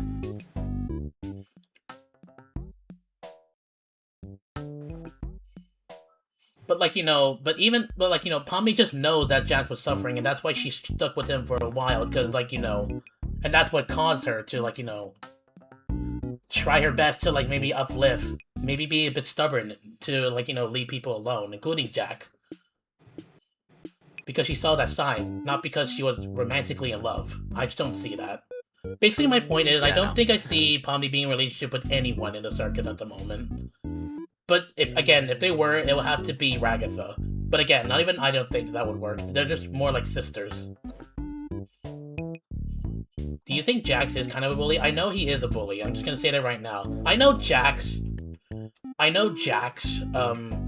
had reasons, and because it's his family, that still does not excuse his actions, okay? No. Yeah. I thought Jax x Ribbit would be perfect. No, that one I agree with. Because Ribbit... Yeah, that one I can see much more. I can Jax see x that. Ribbit, I could definitely see that. I would definitely be down for that.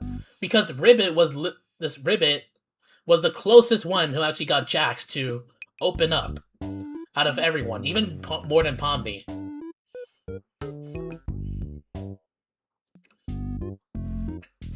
And besides, somehow she knew his secret. Her, whatever.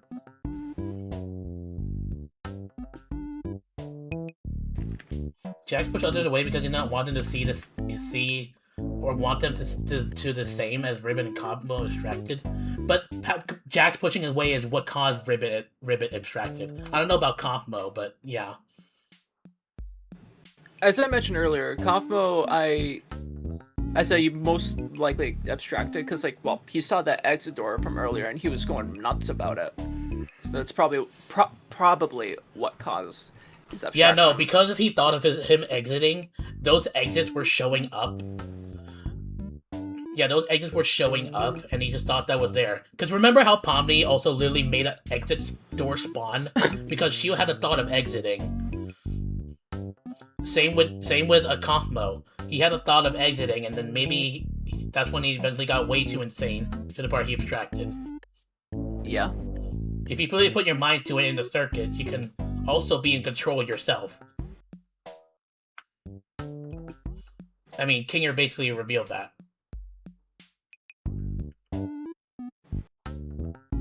Thoughts on Pomni x Gummy Goo? Gummy Goo is an NPC, it's not gonna work. Yeah. I know at one point he kind of had like a kind of a human feeling, I guess. But unfortunately, he's an NPC. Maybe if he was a human, then maybe. Yeah, I think it's just more friends, if anything, not like, again, romance. I know the only romance like that's revealed is Gango and Zubul. Yeah. Yeah. I mean, we don't even need to comment on that one. That's do obvious. we even need to?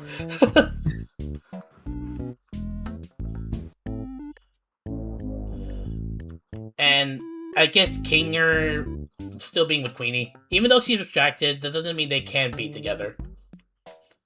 And now I know what people are gonna say, but like, what about what Glitch posted? We literally saw Pomni with a sandwich and also giving Jack a sandwich despite him being abstracted. To me, okay, look, because I don't see it real, to me, I just see any Jack x Pomni as fan service. Because this was forced. This was all forced. Jack's x Pomni was not even a thing until the community made it, and then that's when either Gooseworks and or Glitch decided to make something related to that, such as the theater thing. Remember how you saw those two together holding popcorn, and then Kinger was there spoiling the movie? That scene? That's just to me, I just see it as fan service. Again, just Pomni and Jax. But then again, I won't deny that Pomni and Jax's relationship is strong. I just don't think it's strong enough because of what Jax is for like romance. Pomni is just someone who wants to uplift everyone, okay? She even said that on episode 2 and also episode 9. Literally, we saw it there when she was talking to Kinger. She thought she could uplift everyone. Yeah. It's just someone also trying to be this uplifter of everyone. I don't think she actually really likes Jax that much. I mean, Gooseworks said it themselves. They said themselves that no one likes Jax. But then again, it can easily be complained that Gooseworks is... No offense to Gooseworks when I say it, but they can be a liar. They kind of said that. So, anything Gooseworks say cannot really be, I guess, there. Or like, people may not always take the word of it. But yeah, no. Me, I just buy Jax x Pomni, it just doesn't work. It doesn't feel real, it doesn't feel stable. Yeah. I just don't think Pomni's in it for being a romance right now. Even after the finale. Just close with people. And definitely Ragatha. But that's just it. I don't see love stories with that. And I don't think Ragatha either. Again, I just see Pomni and Ragatha as sisters. That's easy for me to see. Yeah. But yeah, Alright. What's up next on the controversial list? Well, I don't really think they're met. Because the other dot point I said about the fandom community says why the show sparked so much discussion and how the community kept the show alive. I mean, I could say why it kept it alive. Some people are probably making fanfics and comics and, like, all this other stuff that keeps the show alive. Yeah. It's kind of what they do with Murder Drones as well. Yeah. Excuse me. Get me cough a little bit. See, I guess I also want to get back to.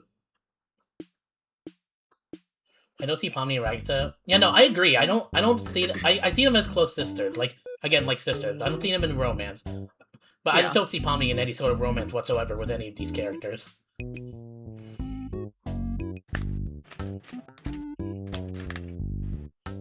But yeah, I mean, I guess to Jack's point of view, I do think Pomni is the closest out of everyone. Probably Ragatha, maybe a little bit of Ragatha, after Pomni. But yeah, what else? Because, I mean, we literally saw it, Jax finally opened up, and the first thing he revealed about Pomni is, I hate you. You always have to go and complicate things. How do you call that a stable relationship?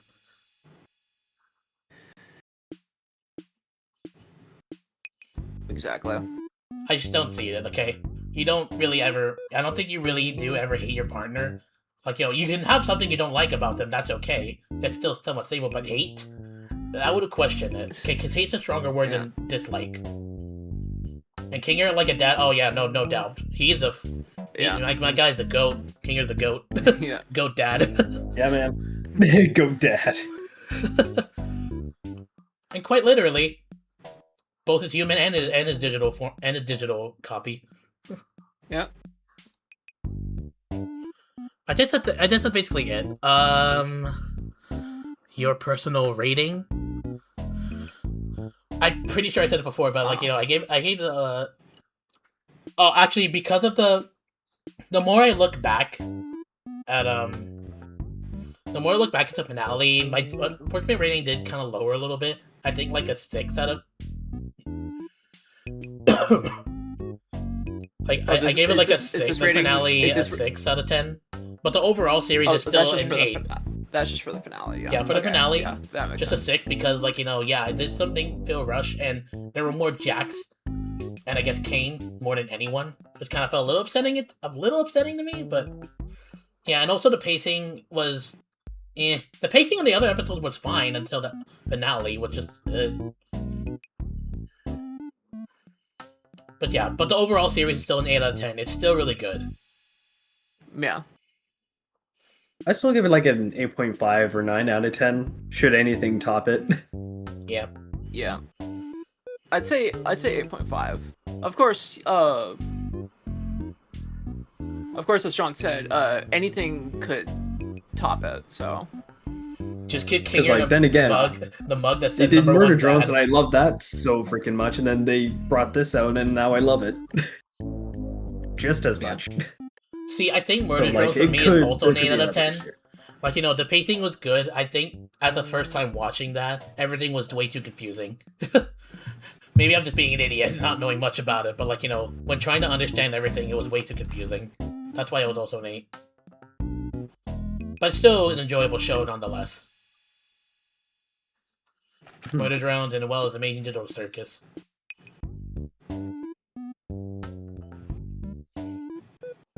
You Kinger the mug that says number one dad. Yeah, don't give it to Khan, Dorman. Number one dad goes to Kinger all day.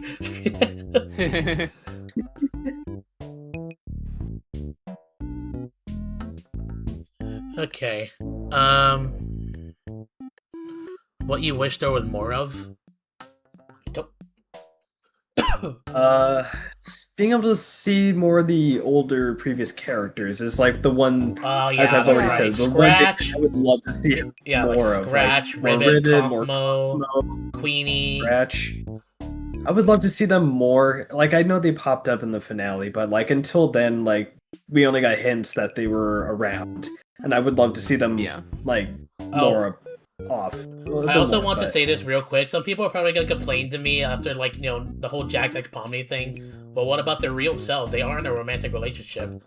That's their real selves. That's it. Their stories kind of change compared to their digital copy. Like I just think the digital copy is more like them with their memories, their characteristics, and all that. Their traits and all that stuff. But their story changes as soon as they have their real life selves as well as their digital copies. So you can complain all you want, okay, but nothing is gonna get me to ever support Jack X Pomni. I'm just gonna say that right now. Yep. But if Abigail and Leroy are in a relationship, good job. Then, if you guys think this relationship will go well, then I wish you nothing but the best. Abigail and Leroy.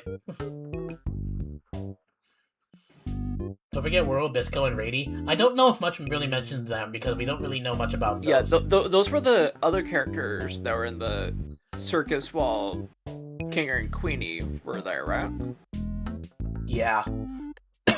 Yeah, we don't know much about them. I mean, it would have been nice to get to know them just a little bit, just to have a basis of like who they were, but at the same time, like knowing like they did not get that much screen time, I don't think there would have been a point to learn more about them because they only showed up for like they were just there like a little red herring or something like that.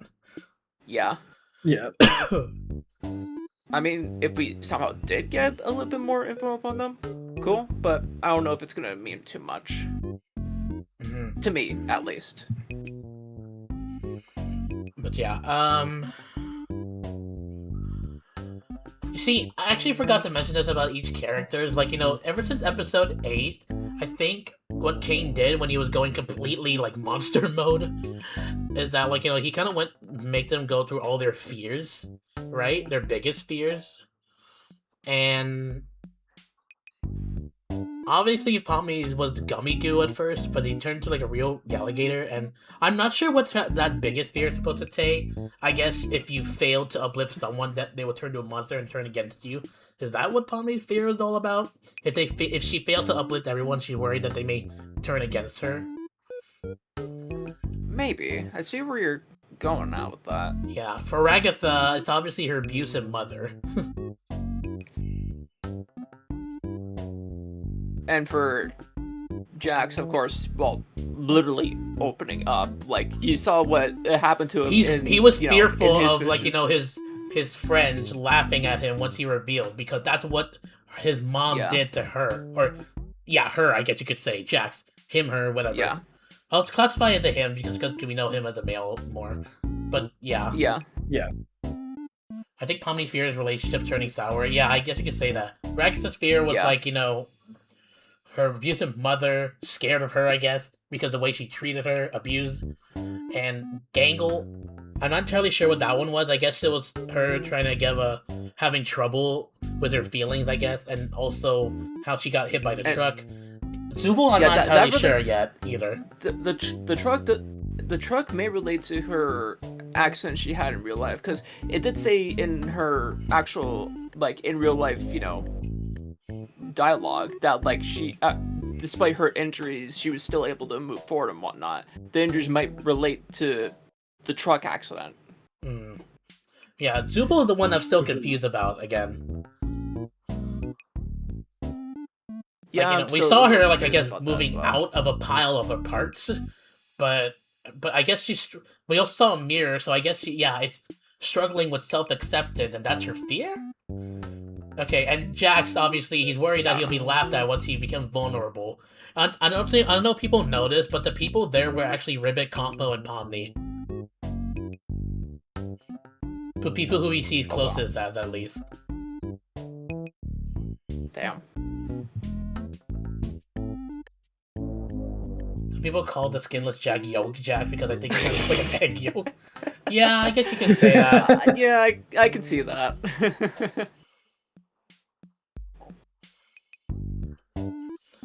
But yeah, man. Okay, now the next dot point is what the show meant to you. I honestly think this show was... I love it. It honestly felt more like there were therapy sessions more than just a story in a way. Because of Kinger. And I guess maybe what Pomni is also doing, and sometimes Ragatha. See, I always wondered, like, with this show and the story, I wonder why it was all a circus to begin with. Like, it feel like it had almost nothing related to the circus, because, like, every time I hear a circus, I'm always like, people who want to show off their talent or something. This one had nothing to talent, but I guess Kane showing off his adventures. But that's just about it.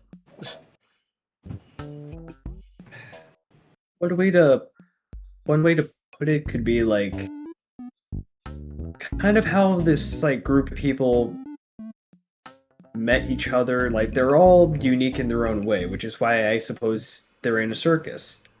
But, like, even though it starts out as, like, a goofy, funny cartoon show like thing, it gets real as time goes on. Like, it gets real as time goes on. Like, like, if you're talking about a circus being the comedic thing, there are definitely some there, but it feels more real and dark themes than comedic or comedy, whatever. Yeah, I was gonna mention still, the story was still really great. The reality is revealed when the mask is lifted. So. I guess that's basically it. The other dot point here, the final one, is just his final thank you to Gooseworks, Glitch Productions, the voice actors, and I guess everyone in the fandom in some way for trying to keep it alive. Like, even though, because YouTube has been recommending me a lot of Jack Pomni, and I always try to avoid them. I mean, even if I try to look at them, there are times where I'm like, God, this still does not feel real. And this is just, again, I know Jack And then does again, deep it says down care about Pomni, and even he does with Ribbit and I guess Cosmo too. But like his action, look, it doesn't matter what people feel deep down if their actions say otherwise. You gotta. I think people need to start understanding that. And Jack's actions, what caused Ribbit to abstract and keep still wanting to push Pomni away despite her really, really trying. It's just, yeah, no, it's toxic, okay? It's better to judge a person with their action than just what they're, I guess, yeah. At least in my opinion. Actions over words. Actions over words, yeah. As the saying goes.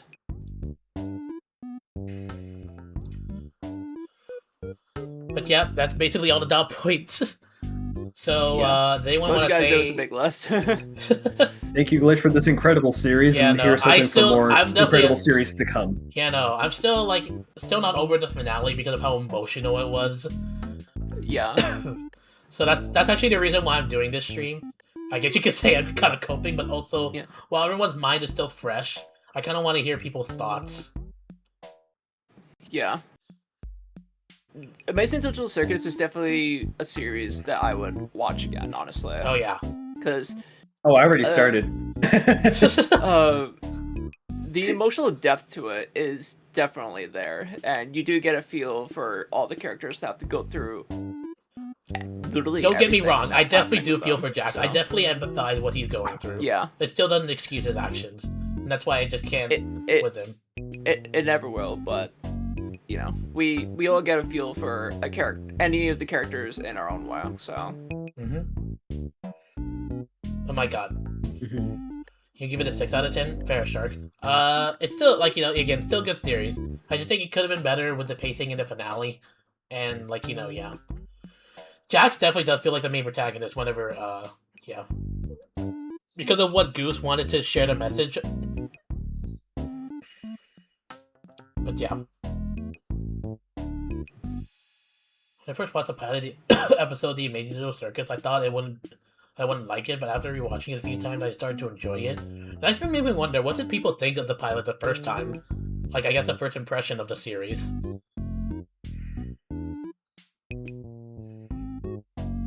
I think it was the same for me when I first watched the pilot. Like, at first, like, I didn't grow too much interest into it, but then when I watched the second episode, I was like, okay, I think I'm actually into it. It took a bit to get the ball rolling after the first episode, but you kind of also see the bit of the comedy they were going for.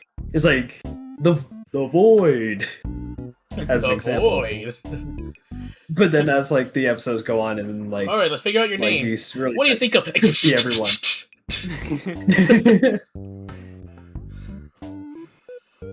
It may come as a shock, but I haven't seen the series yet. Well, if you haven't seen it yet, Holly, then I highly recommend you watch it before you come here. Because, again, we're pretty much spoiling everything about the whole series. I mean, we're kind of at the end at the same time. Right, yeah.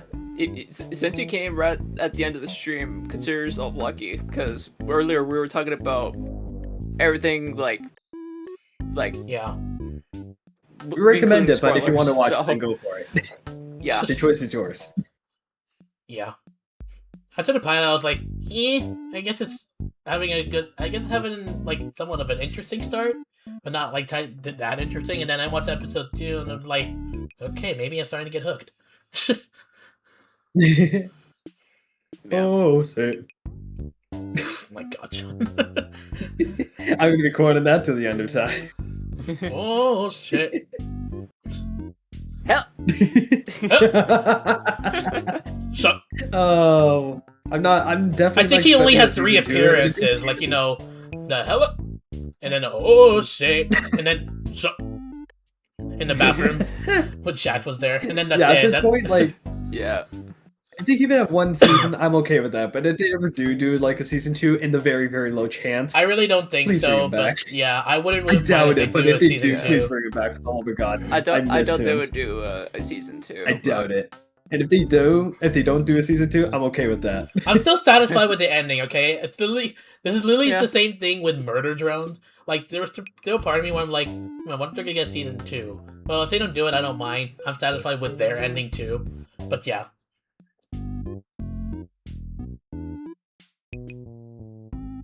If it ain't broke, don't fix it.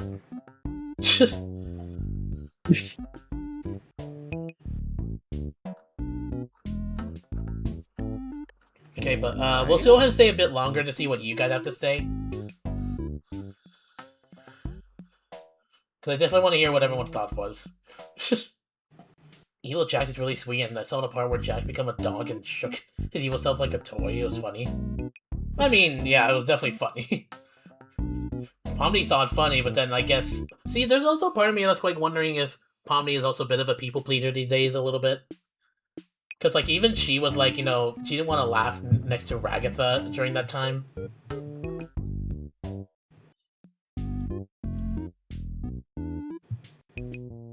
As in, is it worth the watch? I'd say it's a possibility. I want the first thing to be that Pomni gets... No, I'd rather not, honestly. I really like Pomni, and the last thing I want for her to be extracted. I'm gonna be perfectly honest. I don't care if there's main character syndrome. I really don't give a shit whether that's the reason. I'd rather, like, you know, at least give an explanation. But even so, I would not want these certain characters to, like, die out, for example. In this case, abstracted. No thanks. Yeah. It's obvious that Goo does not want to make a second season. Yeah, I know. I know it's obvious because, like, you know, when the whole leak situation happened, Goose literally kind of just gave an upset tone. Or, I mean, you can basically assume that in a way. That, like, you know, she just wants to finish the show. She just wants to be over with. Which she did. But unfortunately, like, you know, Bailey did kind of, warn people, like, you know, before the finale that, like, you know, then expect the episode to be rushed. Unfortunately, yeah, that was indeed true. It definitely felt rushed. Some pacing were, like, slow, but also some of it was fast. It wasn't really balanced well. But yeah, I was wanting to see of where the abstracted goes. We technically saw that. They're just living there, like, in the abstracted aquarium. You know, in a way... The best way to see it is that, like, you know, the abstracted are finally talking to each other now that they're in a dark, in a calm mood. And, like, you know, at least they're not necessarily alone. Even though you can't undo the abstraction, although I still kind of wish there was. Yeah. In a way, I wouldn't mind if Jax was also, like, you know, down in the aquarium, because that would also give him a chance to finally talk to Kaufmo and Ribbit. Obviously in the abstraction language. We won't be able to hear them, but yeah. I think he is down over in the aquarium with them. I mean, it's. I do want to think that, but at the same time, it's really hard to say. Some people were complaining, but he's still in the tent, still, like, sleeping or whatever. At least Jax is resting, so at least give him that. But, like, yeah, I still wouldn't really. Yeah. At the same time, I actually do like Gangle and Zubul because they were still willing to even help Jax. I mean, we saw it. Zubul literally helped contain Jax in. They didn't want to keep him. They didn't want to leave him out, despite what they think about him. Yeah. Goose got attacked with severe death threat. People got pissed over the fact that Pomni and Jack were considered the main characters. Why? It was like obvious. Why? It was kind of obvious that they were gonna be. Well, definitely Pomni. I don't know about Jax, but definitely Pomni. But still, what's wrong with that? Exactly. I don't understand.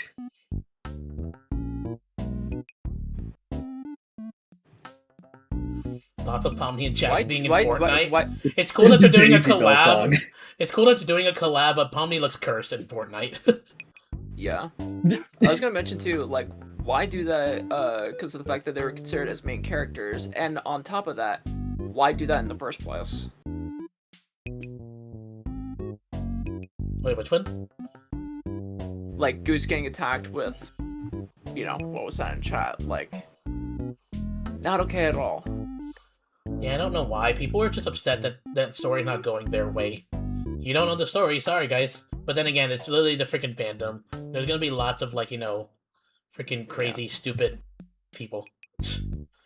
But if they're like young people wouldn't take us. Yeah, no, if they're young people, then it's understandable. But unfortunately, there's nothing much we can do about that. Yeah. We can't really jab at them, okay, because they're young. It's kind of like freaking Jax and Zubul. They're like the youngest, and they still tend to act like all this and that. Yeah. Which is why I say, like, whenever I give, like, my rating to something, I don't give my rating because of the community's influence. Like, what you think about said media is what you think. You don't let the community influence you at all. Like, for example, like, well, can I get a lot off topic here? For example, if we're talking about like a FNAF game, like, of course we know the community can be toxic, but at the same time, if you think a game is good, then that's your opinion. Don't let the community influence you. See, that's actually what I think, personally. I just think if you want to get at least good criticism, I would recommend just going to, like, professionals. Don't go to the community. I mean, don't get me wrong, it's good to hear the community out first and give your thoughts, but if you really want real critique, I just suggest professionals. Yeah. That is true, because when it comes to a community, there's going to be people of every kind. Like, well, there's always been it all comes down like to the person. Even in other films, TV Yeah. shows. Yeah, unfortunately, yeah, there's always going to be fandoms like this in each, whenever there's something famous. But at the same time, you can kind of see as a sign that you know you're at least maybe growing a profit out of it. You're getting all kinds of people, and I mean, we all have our opinion, and that's okay. Yeah, that's true. Exactly. But, like, you know, the issue here is the sending of death threats. Like, really? It's not your story. Like, that isn't necessary. Come on.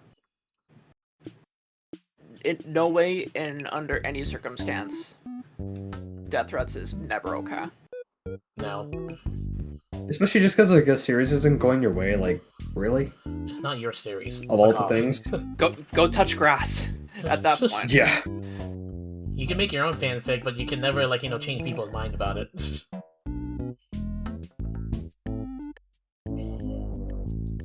Nico. What the frick, Nico? And if people are also going to complain to me about freaking Jackson Right, Pomni, Zool. like, you know, because of the Daisy Bell things, I do like that, weirdly enough, but I don't think that's really for just them getting along that well. Well, I mean, yeah, it could be, but, like, you know, I'm pretty sure that was mainly just to annoy Zooble.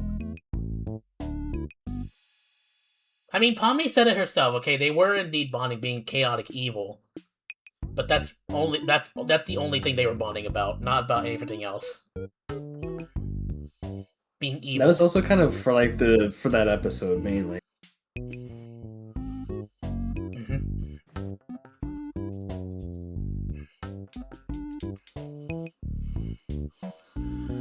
Okay, but yeah. Anyone else want to give their thoughts? How long have we been streaming for? Gee, 2 hours and 18 minutes. Yeah. Ooh. Maybe it's like a little question before we end the stream. Favorite character? Look, you can't just ask that. I have too many. I can name. You my go and favorite sit in the character. corner, mister. I can name my favorite. Jealous. It's Kinger. Kinger's my favorite. Pomni and Kinger are like He's tied for among my the first top, place, to okay. be honest. I gotta think this. Hang on.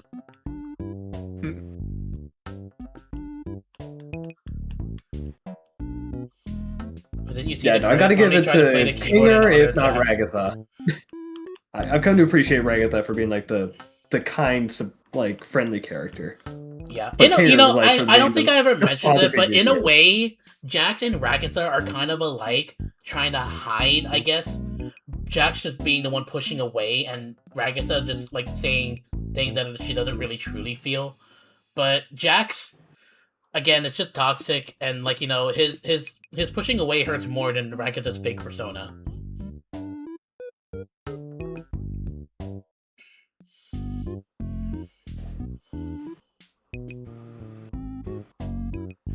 What was that, Logan? No idea. I just thought I heard something. I'll check on it. Ouch. I'll check on it later.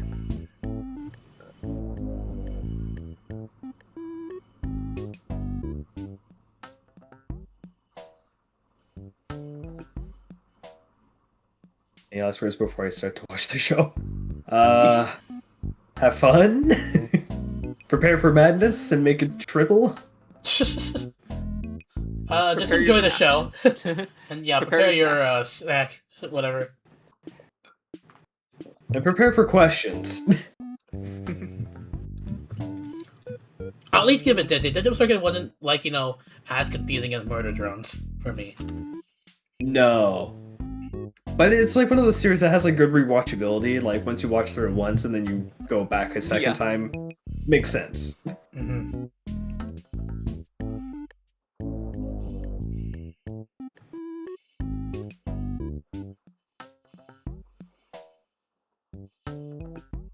John, what are you doing? I don't know, fiddling with the Pokeball. I think Fidgeting. we went through everything here. My top favorites are Pomni, Jackson, Kinger. I want to say Ming for some reason. Ming.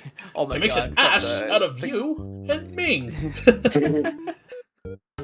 I may consider adding Kane to my list of favorite characters. His just is chaotic. He's definitely one of my favorite characters, but not my number one. Yeah. Like, if I were to go with top 3, definitely Pomni and Kinger. And I think, I think it would also be Ragatha. I think Kane would be the 4th for me. This one, as a character, Jax. As a person, Jax would be the very lowest.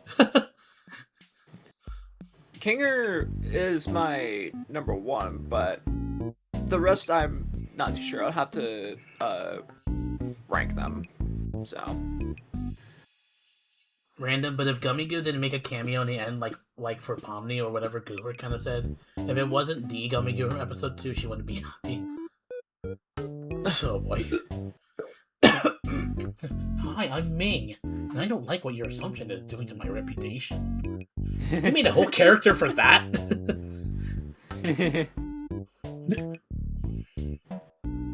I mean, I really want to as well, but eh.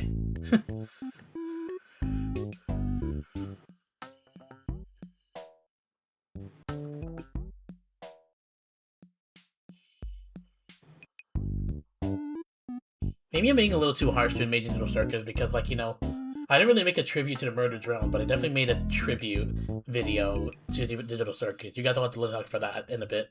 Well, not in a bit, but, at least for the next week. yeah. John know what I'm talking about. John Logan know what I'm talking about. Yeah. Yep. Prepare for something. Yep. Prepare. But that will most likely be my last video or any sort of stream or video in my channel that will talk about the Amazing Digital Circus. Because at this point, it finally ended. It's best to, they're finally accepted their lives, and I love that ending. But yeah. Yep.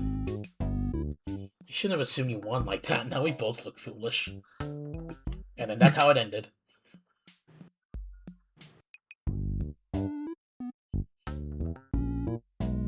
Kinger's a genius when it comes to abstraction. Darkness really calms them. See, that's what I find weird. Did Kinger secretly abstracted in his mind or something? Because darkness seems to make him sane too.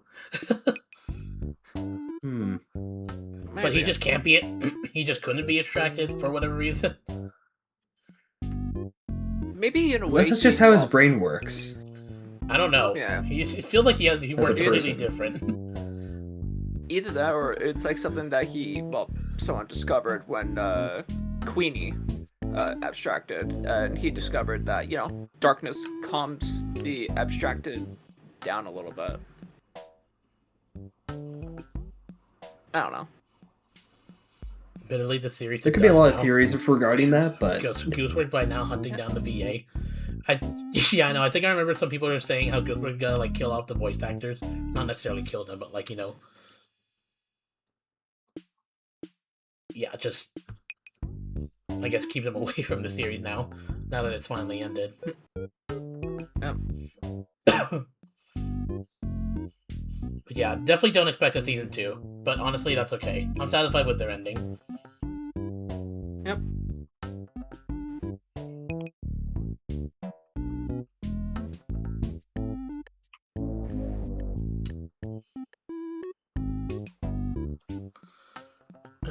Man.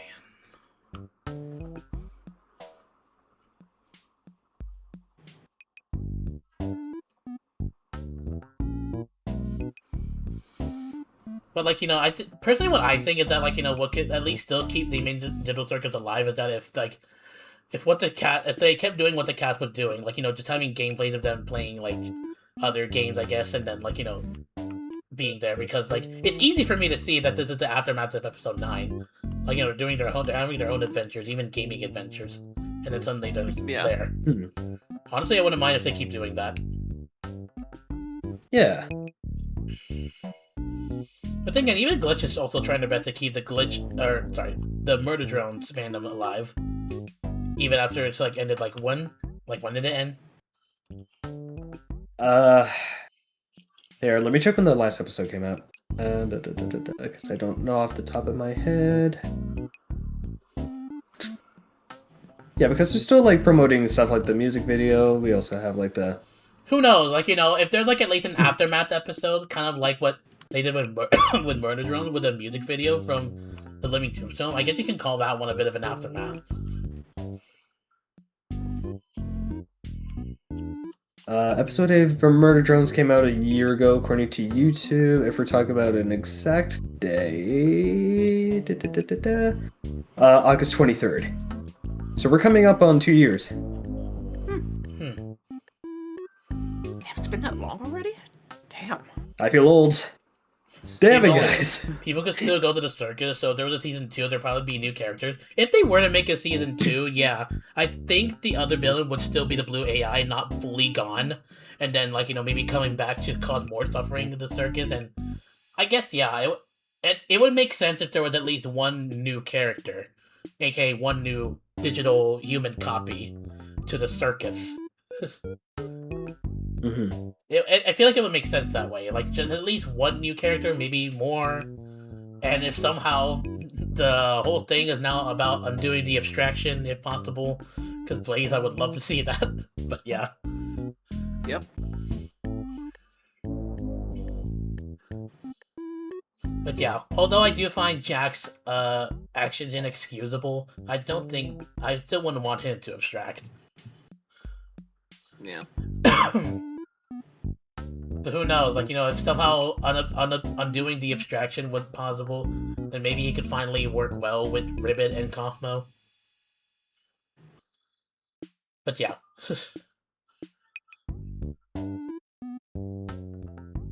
Funny, if there was a change that Goosework would want for the series, it would be to explore Pomni's anger issues. And I think she had those. I don't think I ever saw Pomni having anger issues. I think the only time I saw her at least upset or disappointed was episode 6 towards Jax. You saw how she was like, you know, they were kind of battling, I guess. Like, you know, at the near end when they finally won their gun games, whatever. The Digital Circus' own battle royale game, I guess you could say.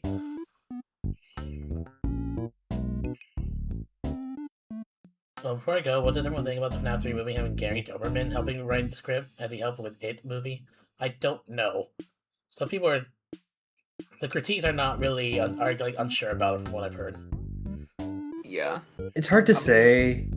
I don't want to get my hopes up concerned with how FNAF 2 went. Yeah. I want more lore from the other factions, Respectfully. like the ones who weren't important enough. Like that one purple dinosaur guy. I don't think they might... I guess I can somewhat see what you're saying, but, like, you know, what I'm kind of wishing is that, like, you know, how does abstraction, like, you know, how did that even exist in the first place? How does that work, and why is it there? I don't think they ever explained what abstraction, like, the abstraction origins, I guess you could say.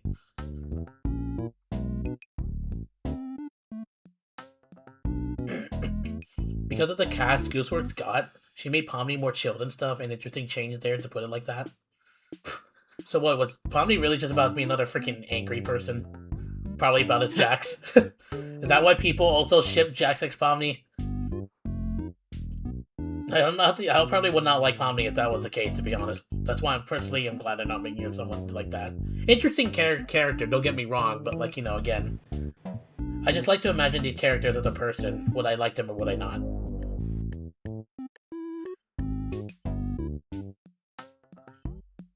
Evil Pomni was awesome. there really isn't much to her besides just cursing a lot. At the same time, her evil self is what makes her close to Jax. But that's about it. Again, if it's all about being evil, then I don't see that being a stable relationship. Again, another reason why Jax X Pomni is not for me. Yep. Nothing's gonna change my mind otherwise. So don't even try.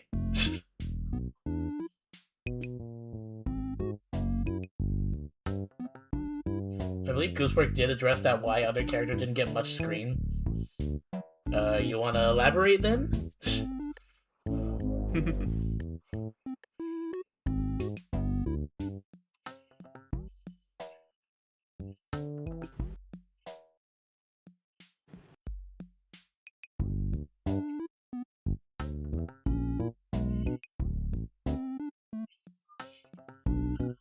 Let me see.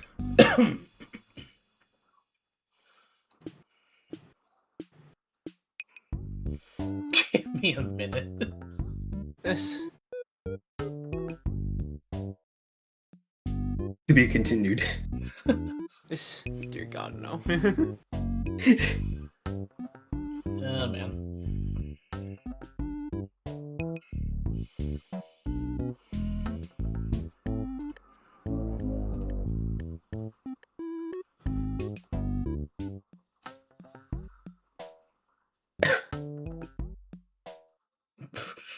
What was that, John? I don't know. I'm trying to do that awkward audience thing where it's just. Ooh. Oh, Oh, my okay, God. Well, clearly apparently my Nico cloud's sent me an starting. image. Dear God. Is it PNG? It's PNG. I don't know. Okay, Nico, someone. what is Okay, the so what is the apparently. file type? Okay, let me just read it here. Someone asked, "Do you think that should have given more characters from the main cast time to shine? I really like your show and like all of your characters, but sometimes some of them feel left out. And maybe that's just me. Who knows?" Then Gooseworks answered back, "Yeah, I'd agree with that. It's just a lot bigger of an undertaking than I'm sure a lot of people realize when you're the only writer and juggling so many different departments at once. It would have required more episodes, time, and stamina. Something I wasn't exactly graced with, being only Glitch second creator driven show. I would have needed more writers and co-directors because writing and directing even just 9 episodes basically killed me. It's also a miracle I was allowed to make episode 9 as long as it was, because one thing a producer never ever wants to hear is, I like to make this longer. There will always be an incentive to cut things down over fleshing things out. Thankfully, if I do another one of these, a lot of the kinks will hopefully be worked out from the beginning, hopefully." I mean, I can understand like the stress on that part, like having to write 9 episodes all on your own. Like, Yeah. pat on the back for that. And I totally get that because like it's writing something like this. I totally get it. It's not easy. I'm pretty sure it's like that in every production studio, or at least a writer. Like having to write something for like an entire series is stressful enough. So. And who knows how long it took to write this like series as it is, like, because for all we know, it could have been over a year or so on. Yeah.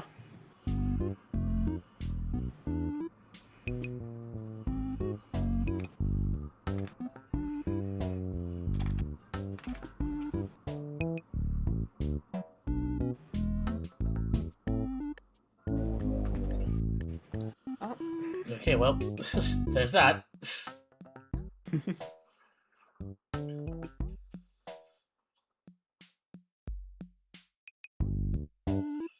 Maybe not a fun fact, but that the Major Circus episode 5 and K-pop Demon Hunters both came out on June 20th.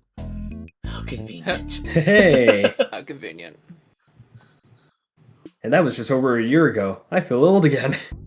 Been a year since we've seen K-pop Demon Hunters? Jeez Louise, that's like... I feel like June 20th, and we're June 28th. Well, officially. There was a entire Q&A and a lot of cool, interesting stuff she didn't hold back saying, which I appreciate about, especially now that the series is over. Yeah, that's good. Especially the fact that Jax was trans. Some people felt I definitely felt sudden, but I guess to be fair, there were hints of Jax being trans, like I said. His room, for example, but yeah. For example, if Compo didn't knock on Jax and Ribbit, she said something homosexual. We almost got set. Oh my god.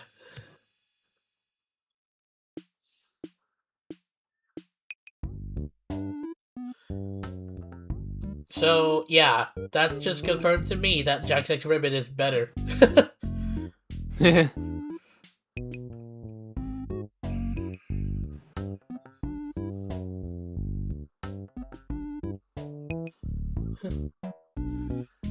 again, guys, nothing just gonna change my mind about Jax and Pomni. It's not gonna work. It's not real. Nope. I just don't see Pomni in a romantic relationship to anyone. The closest would have to be Ragatha, but they're more like sisters. Yep. And Kinger being the dad of literally his own family, real life, and in the circus. Giggle and Zubul, like, you know... Yeah.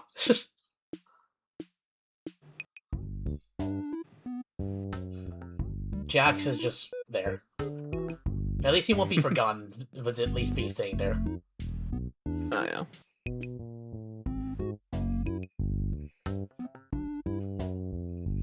See, it makes me wonder, like, you know... What would Conflict be like if, like, you know, if he was still around?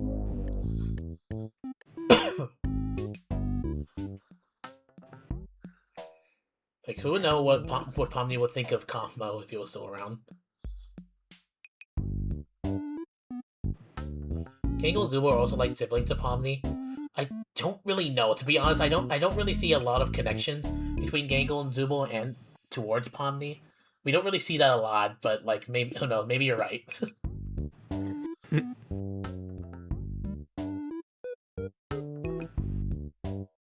Jack like the big bro. He could have been. If not, what he Could like, have. like, you know, episode 6 at least showed at least what he was like, and I do think he would have been an absolute Chad.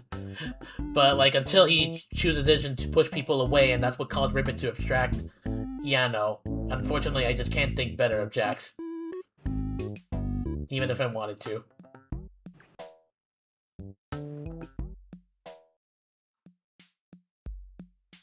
Kane, I think, is like a brother to Pomni and a son to Kinger.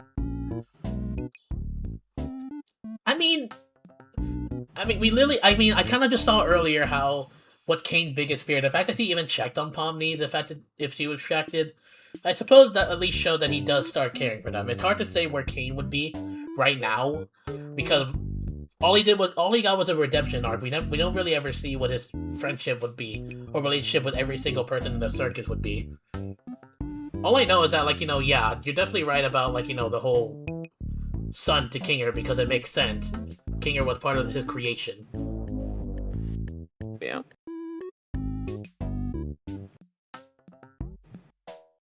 But yeah, no, Pomni and Kinger are still my top favorite. They're like tied for first.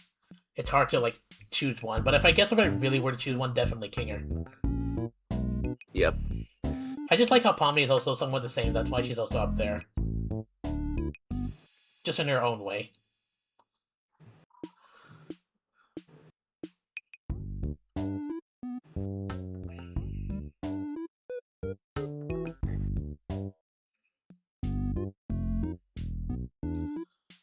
Anything else more people got to say? Well, not for me at least. John? I'm good. I think we've said just about everything. Yep. At least on our I'll give end, people anyway. I'll give people more time to talk, but since we're getting a little close to like ending, I'm actually gonna play this in the background. Where is it?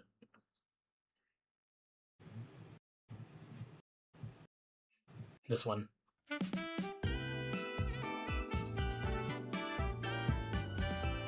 Whoops.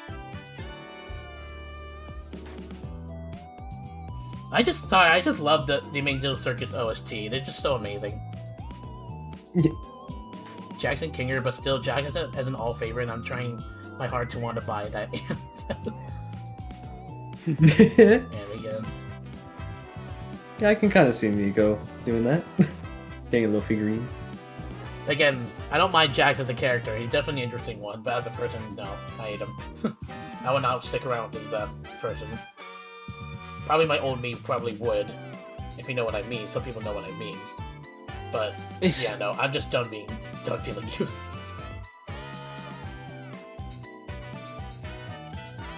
Oh, that's right, the moon. I mean, the moon said I love you to Kane, and people got the idea about shipping them. I don't know, he is an AI and the moon is created by him. I mean, yeah. Maybe Kane next to the moon.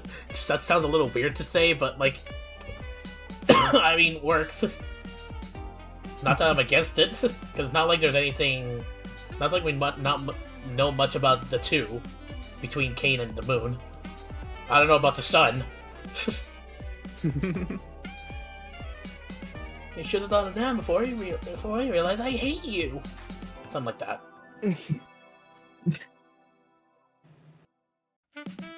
Let me have more merch of the dead character. There's got to be a better way to phrase that. I mean, at the same time, Nico's not wrong. Abstraction, in a way, is kind of like death.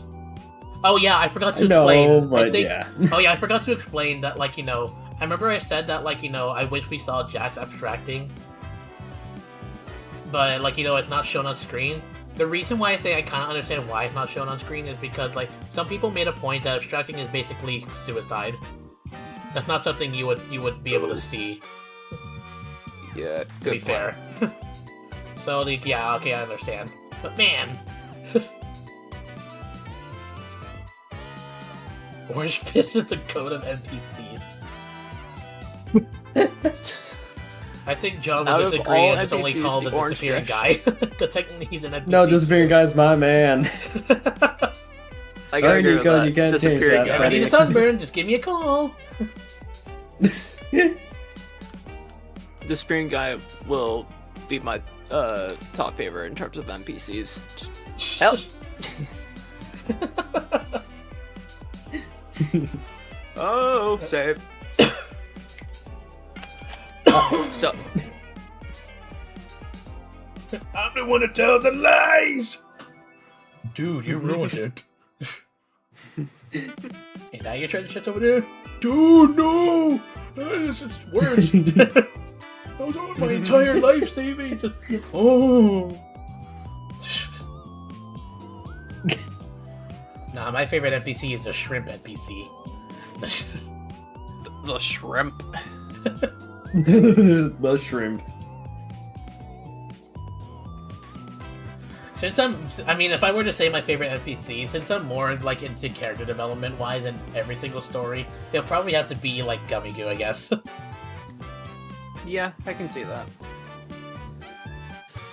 Because unfortunately, he is still an NPC, but yeah. Oh yeah. Boy, Nico, what did you do? Oh no, not again. Nico, what are you cooking and plotting and being evil? Oh, someone apparently asked why did Jax abstract off-screen. Goosework responded, because I wanted it to feel as abrupt and upsetting as it feels in real life. Okay. That's what we... It did what was kind of said feel earlier, sudden. what That what abstracting was supposed to be, essentially.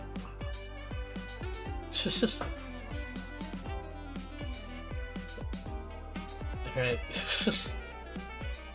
Do you think each abstraction should have its own design? I do think so. I think that would be cool to at least tell apart who's who. Yeah, like, you know, definitely that. Yeah. Maybe, like, it could have been, like, you know, based off of who their character was in the circus, but of course still have that black with multiple rainbow eye design on it, if that makes sense. So then you at least be able to tell apart which abstraction is which. If they all look the same, then yeah. Yeah. I wonder if the abstraction can still take on different forms, though, because it's not just, like, the whole crawling, dog-looking thing. The abstraction, like, you know, we really saw that they can also turn into, like, I guess, octopuses in the aquarium. So I don't know if that's, like, something, but yeah. The fandom gave Jax's bunny ears. I mean, there you go. But what about my tail? Where's my tail at?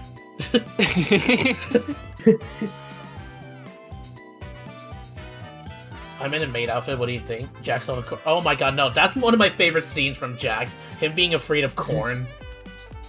I thought that was funny. Yeah, it's like, out of all things, outfit, exactly like the corn? crapping and scamming you. Like, yeah, it's like, I'm in a maid outfit, what do you think?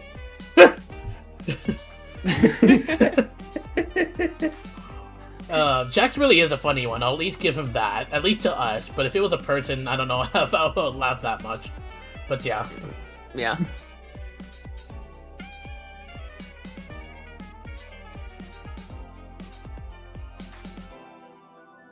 Remember that they forgot to add Jack's tail in the early episodes? Was it actually intended that they forgot missed it, or was that like intended for like that, at least that scene?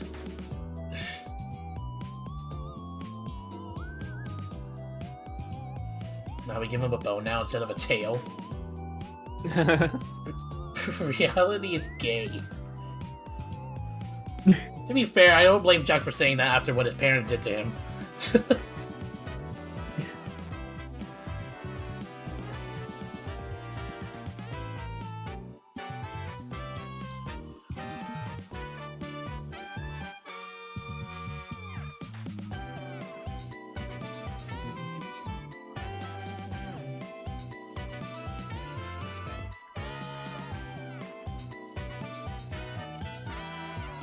And don't forget about me, I can play the piano.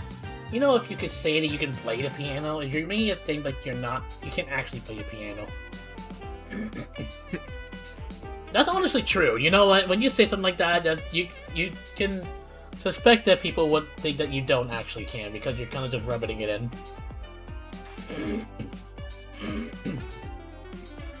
It's freaking throat.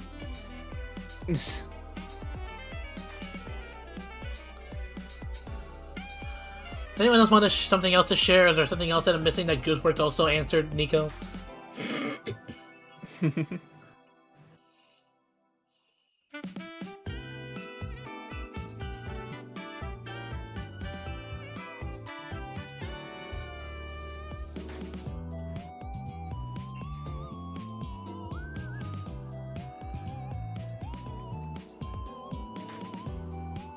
What piano Jack played is Daisy Bell. Oh man.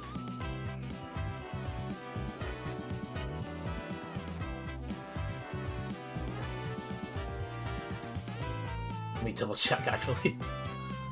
Oh boy, let's see if there's any more unanswered questions that we may that was probably already answered, we just don't know it.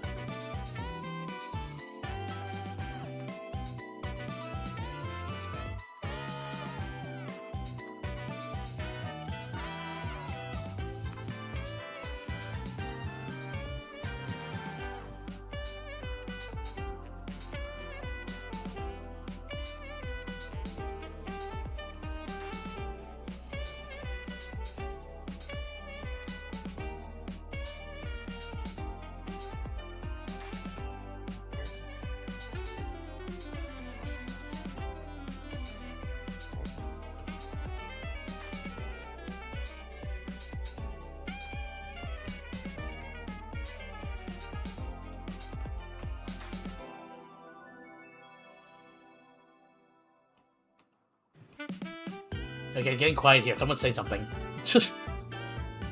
Yeah. I mean, people don't have much to say. Okay, well, if nothing else people will say, I'm probably gonna go ahead and get close to ending unless someone else says something. But yeah. And if we are getting close to ending, then I know another music to play. Yeah. I was waiting to see what I'm just waiting to see what Nico has to show in terms of, you know, unanswered questions. Guys, reality is gay. We're in Pride Month, so right now we need to be gay.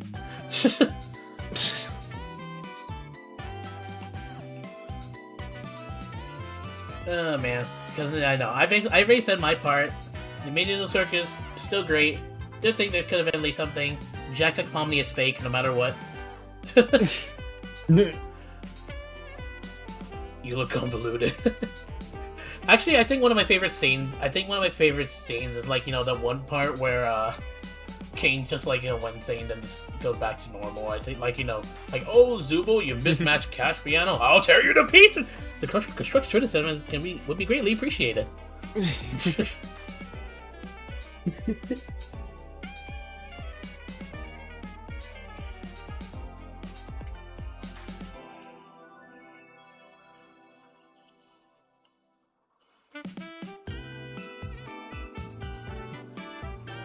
Oh boy.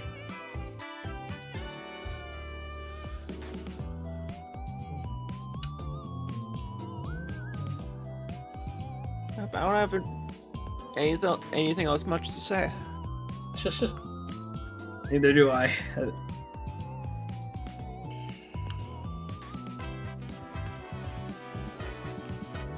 Actually, there's actually one thing I do want to talk about. Like, what was that animation of the cast characters dancing, and we're just playing this freaking song? Was that supposed to be like a real thing, or was that just a fan-made animation? I know what you're mentioning. I don't know. The one part where you see each character kind of dancing in like I guess a movie set. Maybe I think that was kind of like maybe like promo for the movie. Maybe, I don't know. Yeah.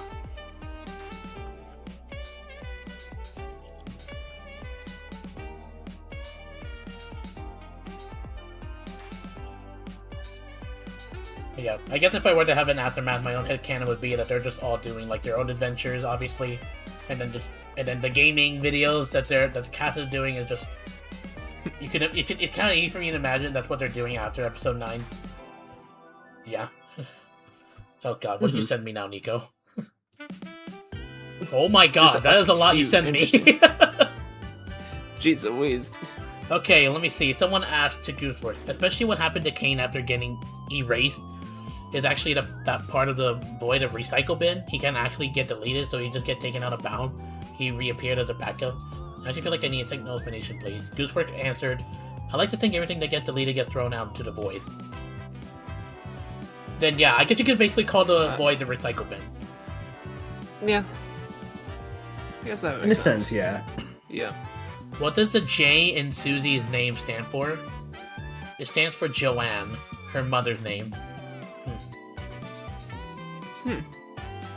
Okay, and someone asked, hi, I was wondering if there was any sort of meaning behind the shape sequence Kane uses to get to the brain scans folder/door, or if it was just a sequence of shapes that looked neat. Well, they answered, it was meant to represent what it's like for him to decide a path he isn't meant to follow, like a visual for his creative problem solving. Huh. Interesting. Interesting. Since we're about to end, let me just wait for this music to finish first. Freaking yeah, that one passes the freaking sex scene, and then getting to the end part.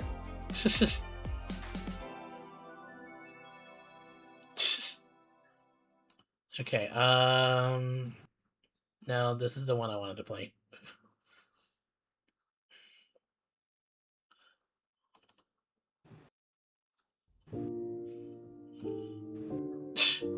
Since we're basically at the end of this, and also because I love this OST. I like the family creation of credit of Pomni going to Jack to give her a report adventure they went. Is really cute. I do like that, okay? Again, just because I don't like the Jack at Pomni doesn't mean I don't like Pomni going to Jack's. I still think it's cool. Yeah. Because again, Pomni is the closest to Jack, doesn't mean they're in a romance, but like, it would make sense that Pomni would be the one to still interact with Jack despite like, him being attracted. Okay, so what's next? Okay, let me see. What incarnation did you make ribbits, or why incarnation did you make ribbits so caked up? Would you have it? They answered, would you have it in any other way? I think they're talking about the fact that her freaking ass just looked more out there. If you look at her model that well more. Yeah. If Jack's transition, would she change her name? Any ideas on what? She changed it to Gresnej just to fuck with everyone before later changing it to like Lily or something gay like that. Wow. Okay. Okay. Is this music a little too loud? I should probably lower it down.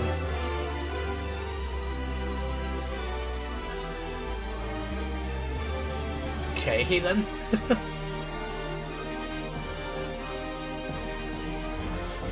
Jax missed on a baddie. Yep, you did. Okay, what's this one? I wouldn't be surprised if I was the first/only person to ask this. But the credit scene in episode 9 with Gangle and Zubul getting freaky, what was the intention with that? Based on what you said before, I think I already know where this is going. Based on what you said before, I doubt it's just they're dating unless you change your mind. Like, is it fan service or you thought it'd be funny or something else? That was another last-minute moment of me saying fuck it. To be fair, guys, like, if you think about it, going back to episode 6, Zubo said that she wanted to have the ability to have sex. So it only makes sense that she finally got the ability, and there you go. And it's supposed to reveal that Gang and Zubo are indeed a relationship. I don't mind. I mean, to be fair, it was building up to that. I see it. It was building up to that, and that's why I don't mind. Okay, so, like... Goosework says, so are they immortal? Oh, sorry. Someone asked, so are they immortal now? They'll live in the circus forever? For eternity? She answered, until the computer is smashed with a sledgehammer. Well, I guess technically, yeah. Yeah, no, because technically, if your whole computer is done broke, all their files are basically deleted, so does them. The hard drive gets slower, eventually. Yeah. That's such a short lifespan. In which case, what happens to the whole world in there? But let's they also not get think deleted. about that. But yeah. So, in that case, DNA, please protect that. Keep it in a safe. Or find a way to keep upgrading the drives and maybe upgrading the circuits in some way. Be careful about upgrading your motherboard. Oh my god, John. Help. Yep. Okay, well, someone asked, did Kane cause Scratch to abstract, and if so, how? The answer is he tried to fix his brain and make him happy. Oh. Dang. So much for the owner letting that be against them. Yeah.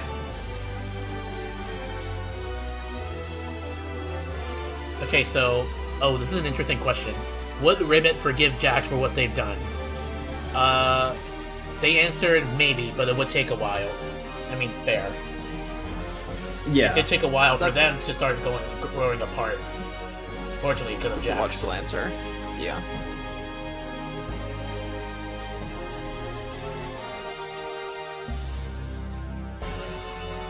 Oh, Zico sent me another thing here. I think this other one's about Gangle and Jax's relationship. Okay, someone asked, what are Jax's true thoughts on Gangles? Like, I know she liked to bully Gangle in particular, but we see moments where it seems like she actually thinks that they're friends, almost. Like when she says, what? She likes it when I'm mean to her.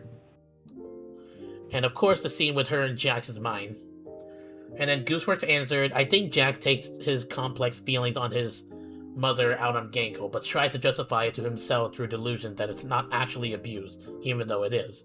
Most abusers don't ever think of themselves as abusers, and tend to make up a reality in which their abuse is either not that or big of a deal, or somehow warranted. And from Gangle's perspective, she was at a very vulnerable place when she joined, and Jax took control of their relationship. She formed a bit of a codependent bond with him, even though it just mostly caused her pain. Losing a friend who frequently hurts you can fill you with complex feelings that are really hard to make sense out of. I think I see the point here. Like, I guess you just feel like you're losing... I guess even though Jack kind of bullied you, you're still looking at the part that kind of makes you... I don't know, at least take your anger out on someone? I don't know. Something like that, but like it's hard. It's really hard to explain, but this is kind of part of the psychology thing where, like, if you have someone to hate, at least you know who you take it out on. But I don't know. Yeah. Then again, Zubo also did the same towards Jax. It's really hard to explain what I'm trying to say. Like, it's... Yeah.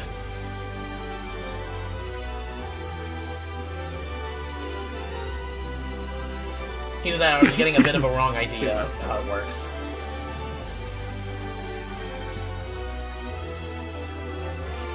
What do you think Kane's abilities are without the blue? I feel like only Gooseberg can answer that. We really don't know much about what he lost after taking away the blue AI. Thing's so loud, jeez Louise. I mean, if there's any more, Nico, is there anything more interesting, or is that it? Because if that's it, I'll probably go ahead and start ending the stream. Alright.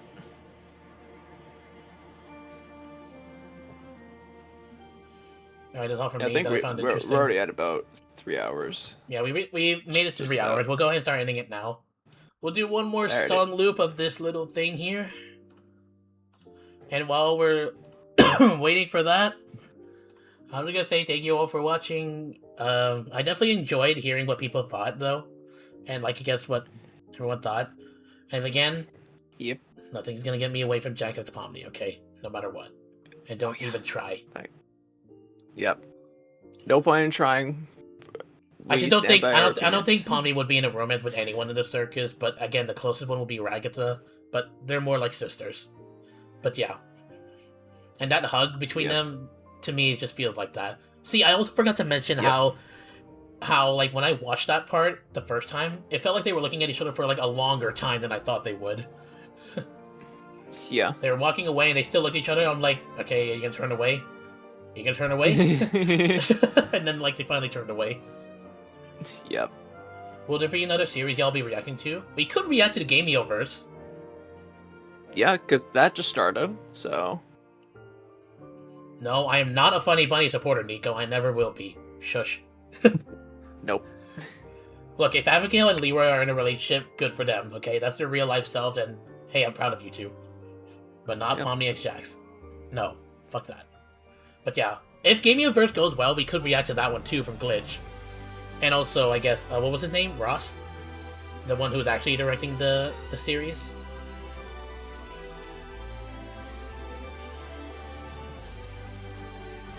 Yep. Oh.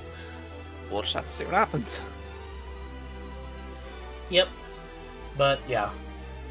I mean, we already saw the first episode, and I get the pilot episode, and I thought that was interesting. Yeah. Pretty much sets the basis on what the series is going to be like, so... Well, it's just a pilot. It could change from there.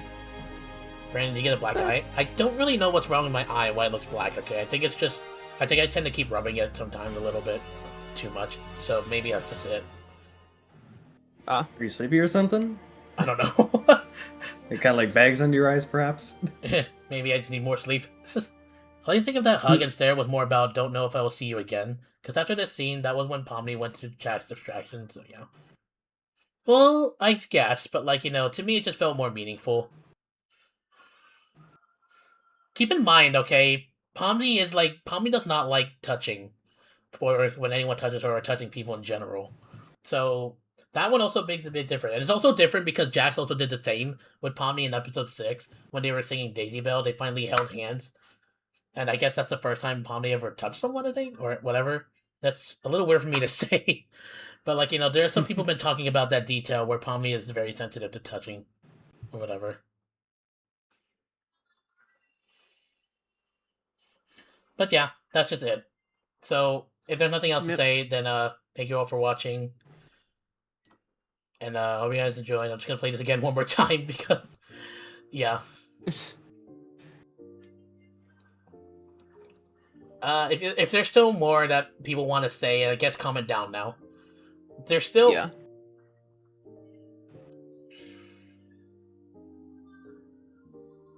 Cooper also answered that. She said, it's because I don't like being touched.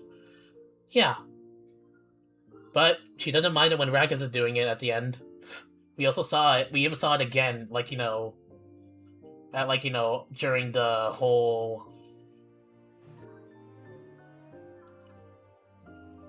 the revealing thing about their names. Yep. We kind of saw it again, but yeah.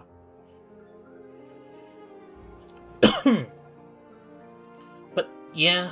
What else? Hold on, there's something else that I missed here.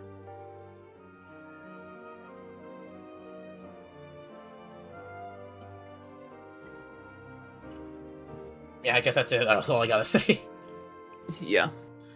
Overall, this series would definitely have lasted, and I loved riding that train until we finally arrived. Yep. That's all. That's all, freak. Yeah, that's all, Briggs. Yeah, I definitely like Jax as a character. As a person, I would not. But yeah. He has a very interesting character development. I guess it's an interesting character overall, but that doesn't mean I don't like him. Or do like him, I meant. Yeah. Just... Got But yeah, else, Nico? but well, yeah, nothing else. That's Okay, the well, end for us. Yeah. Yeah. There's still one more thing I will do about Digital Circus related, and that will most likely be the last time I talk about Digital Circus.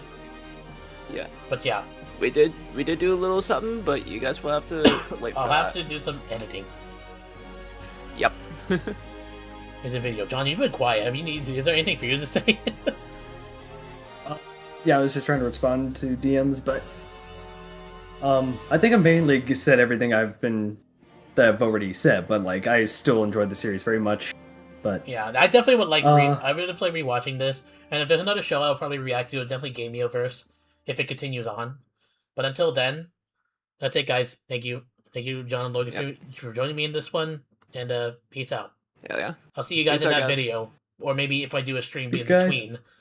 But until then, either see you in that video or see you in the stream between. So until then, peace out. Yep. Peace. peace, people.